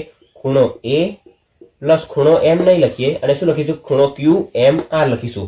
ખૂણો QMR આ બંનેનો સરવાળો કેટલો થશે? 180 અંશ થશે. બરાબર. તો આ સમીકરણને આપણે સમીકરણ નંબર 1 આપીએ. અને હવે આપણે શું લઈશું? ત્રિકોણ લઈશું. કયો ત્રિકોણ? QMR. આ એક ત્રિકોણ થાય છે. બરાબર. અને આપણને ખબર છે ત્રિકોણના ત્રણેય ખૂણાનો સરવાળો કેટલો થશે? એ પણ 180 થશે. તો આપણે લખીશું કે ત્રિકોણ QMR ના ત્રણેય ખૂણાનો સરવાળો કેટલો થશે? 180 અંશ થશે. તો આપણા ત્રણેય ખૂણા કયા છે અહીંયા? ખૂણો R1, ખૂણો R2 અને ખૂણો M. તો આપણે લખીશું ખૂણો R1 પ્લસ ખૂણો R2 પ્લસ ખૂણો QMR. આ ત્રણેય ખૂણાનો સરવાળો કેટલો થશે? 180 અંશ થશે. આવા આપણે આના સમીકરણ નંબર 2 આપી દઈએ. બરાબર. તો આપણે સમીકરણ 1 અને 2 ને સરખાઈશું તો આપણને શું મળશે? અહીંયા લખીએ આપણે સમીકરણ 1 અને 2 પરથી. અહીંયા આપણે સરખાવવાની જરૂર નથી પણ આપણે શું કરીશું? સમીકરણ 1 અને 2 પરથી ડાયરેક્ટ જ લખી દઈશું. આપણને શું મળશે? આ 180 આ બંનેને સરખાઈશું તો શું થશે? અહીંથી QMR કેન્સલ થઈ જશે. તો આપણને શું મળશે? ખૂણો A બરાબર શું મળશે આપણને? ખૂણો R1 પ્લસ ખૂણો R2. આની જગ્યાએ આપણે શું લખી શકીએ? A બરાબર R1 પ્લસ R2. તો અહીંયાથી આપણને ખૂણો A મળ્યો. આ ખૂણો A શું કહેવાય? પ્રિઝમ કોણ કહેવાય. બરાબર. તો આના સમીકરણ નંબર આપણે આપીશું 3. આકૃતિમાં જોઈશું અને આકૃતિ પછી આપણે ખૂણો I અને ખૂણો E આ બંનેની વેલ્યુ ફાઇન્ડ કરીશું. તો અહીંયા આપણને આકૃતિ પરથી દેખાય છે કે જો I જે રહ્યો આ લાઈન અને આ લાઈન આ કયો થશે? સપાટીને દોરેલો લંબ અને આ રહ્યું આપાત કિરણ. એને આપણે આગળની તરફ લંબાવ્યું. આ ખૂણો કયો થશે? I થશે. અહીંયાથી આનું વક્રીભવન થાય અને અહીંયા ખૂણો કયો હશે? Δ1 અહીંયા આવશે R1. તો I ખૂણો કેટલો થશે? આ બંનેના સરવાળા જેટલો થશે. તો આપણે શું લખી શકીએ? I બરાબર Δ1 પ્લસ R1 લખી શકીએ. બરાબર. અને એમાંથી આપણે Δ1 ના કરતા બનાવીશું તો શું થશે? Δ1 બરાબર અહીંયા R1 ના આપણે આ બાજુ લઈ દઈએ તો શું થશે? I માઇનસ R1 થશે. હવે એવી જ રીતના આપણે E ખૂણો ફાઇન્ડ કરીએ તો E કેટલો થશે? E બરાબર અહીંયા જોઈશું આપણે તો Δ2 પ્લસ R2 કેટલો થશે? તો E બરાબર Δ2 પ્લસ R2 થશે. તો આના ઉપરથી આપણે Δ2 ની વેલ્યુ કેટલી મળે? Δ2 બરાબર E માઇનસ આ R2 ના આ બાદ લઈ દઈએ તો શું મળશે? અહીંયા આપણને આ Δ2 ની વેલ્યુ મળી. તો આપણને છે ને Δ1 અને Δ2 બે મળી ગયા. તો અહીંયા આપણે શું લખીશું? આકૃતિ પરથી આપણને ખૂણો I બરાબર કેટલું મળશે? I બરાબર Δ1 પ્લસ R1 મળશે. તેથી આપણે Δ1 બરાબર શું લખી શકીએ? I minus R1. બરાબર. અને એવી જ રીતના આપણને ખૂણો E કેટલો મળશે? ખૂણો E બરાબર Δ2 પ્લસ R2 મળશે. અને Δ2 બરાબર કેટલું મળશે આપણને? તેથી E માઇનસ R2. તો અહીંયાથી આપણને Δ1 અને Δ2 ની વેલ્યુ મળી ગઈ. હવે આપણે શું કરીશું, જુઓ આકૃતિમાં અહીંયા Δ1 અને Δ2 ખૂણો આપેલો છે. હવે આપણે આ ખૂણાને ડેલ્ટા નામ આપી દઈએ. બરાબર, તો અહીંયા આપણે આ ત્રિકોણ જોઈએ QRN, તો એની અંદર ડેલ્ટા જે રહ્યો, ડેલ્ટા શું કહેવાય, બહિષ્કોણ કહેવાય. કોનો? તો Δ1 અને Δ2 નો. તો આપણે ડેલ્ટા બરાબર શું લખી શકીએ, ડેલ્ટા બરાબર Δ1 પ્લસ Δ2 લખી શકીએ. બહિષ્કોણ ખૂણો રહ્યો એ કોના બરાબર થાય, તો અંદરના બે ખૂણાના સરવાળા બરાબર થાય. તો અહીંયા આપણે બહિષ્કોણ કયો, ડેલ્ટા, તો આપણે ડેલ્ટા બરાબર શું લખીશું, Δ1 પ્લસ Δ2. હવે આપણી પાસે Δ1 અને Δ2 ની વેલ્યુ છે, તો એ આપણે આ સમીકરણની અંદર મૂકીશું. તો હવે આપણે અહીંયા શું લખીશું કે આકૃતિમાં ખૂણો ડેલ્ટા એ Δ1 અને Δ2 નો બહિષ્કોણ છે. તેથી શું થશે, ડેલ્ટા બરાબર Δ1 પ્લસ Δ2. તો તેથી શું લખીશું આપણે, ડેલ્ટા બરાબર Δ1 ની વેલ્યુ કેટલી થશે, I માઇનસ R1 પ્લસ Δ2 ની વેલ્યુ કેટલી થશે, E માઇનસ R2. તેથી ડેલ્ટા બરાબર શું થશે, અહીંયા I minus R1 plus E minus R2. હવે આપણે શું કરીએ, તો આ માઇનસ R1 અને માઇનસ R2 ને ડાબી બાજુ લઈ જઈએ તો એ શું થઈ જશે, પ્લસ થઈ જશે. તો તેથી અહીંયા શું થશે, delta plus R1 plus R2 બરાબર શું થશે, I પ્લસ E. તેથી અહીં ડેલ્ટા અને આપણે R1 પ્લસ R2 ની જગ્યાએ શું લખી શકીએ, એ લખી શકીએ. તો શું લખીશું, પ્લસ એ ઇક્વલ્સ અહીંયા I પ્લસ E એમના એમ I પ્લસ E. અહીંયા લખીશું આપણે સમીકરણ 3 પરથી R1 પ્લસ R2 બરાબર એ.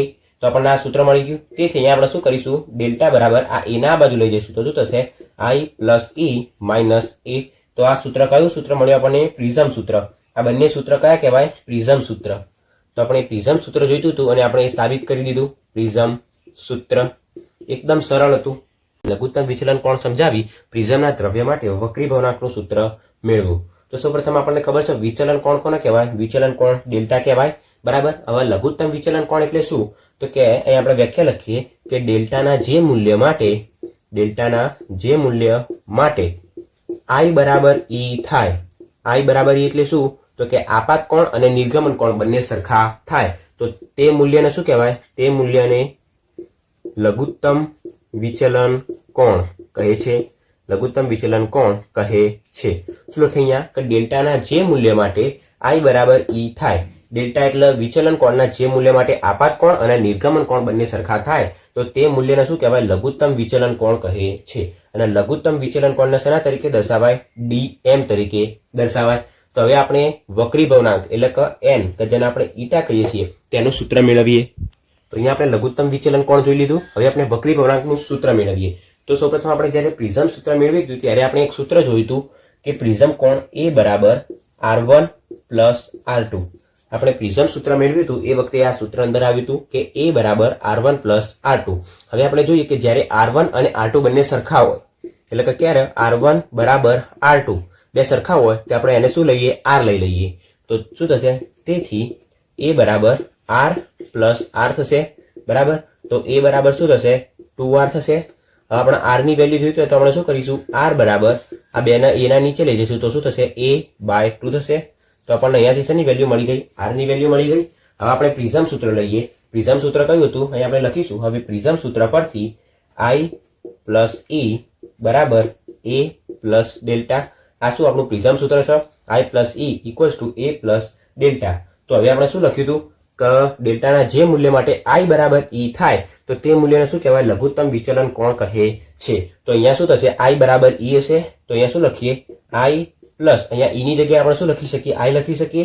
તો I plus I equals to A plus, ત્યારે ડેલ્ટાની જગ્યાએ શું લખાશે, લઘુત્તમ વિચલન કોણ કહેવાય.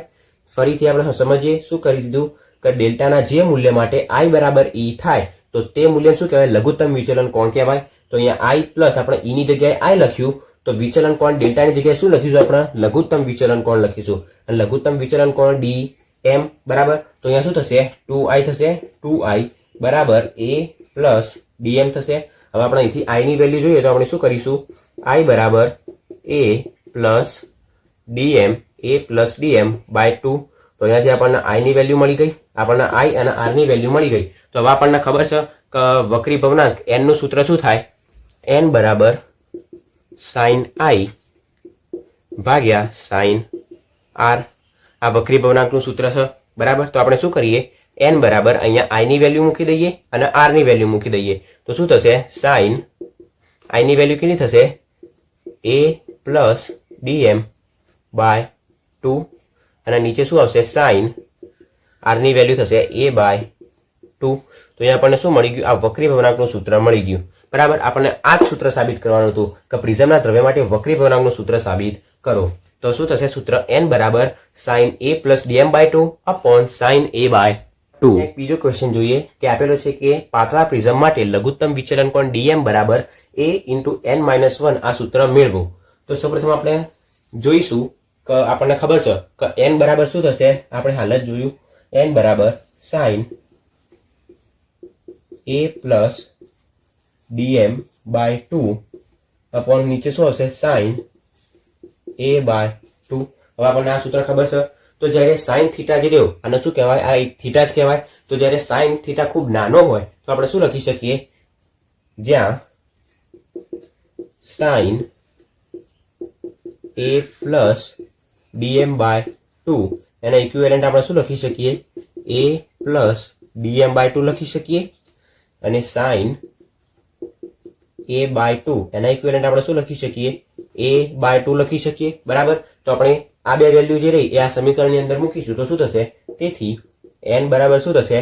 sin a plus dm by 2 ની જગ્યાએ આપણે એકલું a પ્લસ dm બાય 2 મૂકીશું. a પ્લસ dm બાય 2 અને નીચે શું આવશે? sin a બાય 2 ની જગ્યાએ આપણે મૂકીશું a બાય 2. a બાય 2 તો અહીંયાથી 2 2 કેન્સલ થઈ જશે. તો આપણને શું મળશે? તેથી n બરાબર a પ્લસ dm અને નીચે શું મળશે? a મળશે. બરાબર, હવે આપણે આ a ને n જોડે ગુણી દઈશું તો શું થશે? n a equals to a plus dm. આપણે dm નું સૂત્ર જોઈએ છે તો આપણે dm ને કરતા બનાવીશું તો શું થશે? dm બરાબર આ a ના બાજુ લાવી દઈએ તો શું થશે? n a માઇનસ a થશે.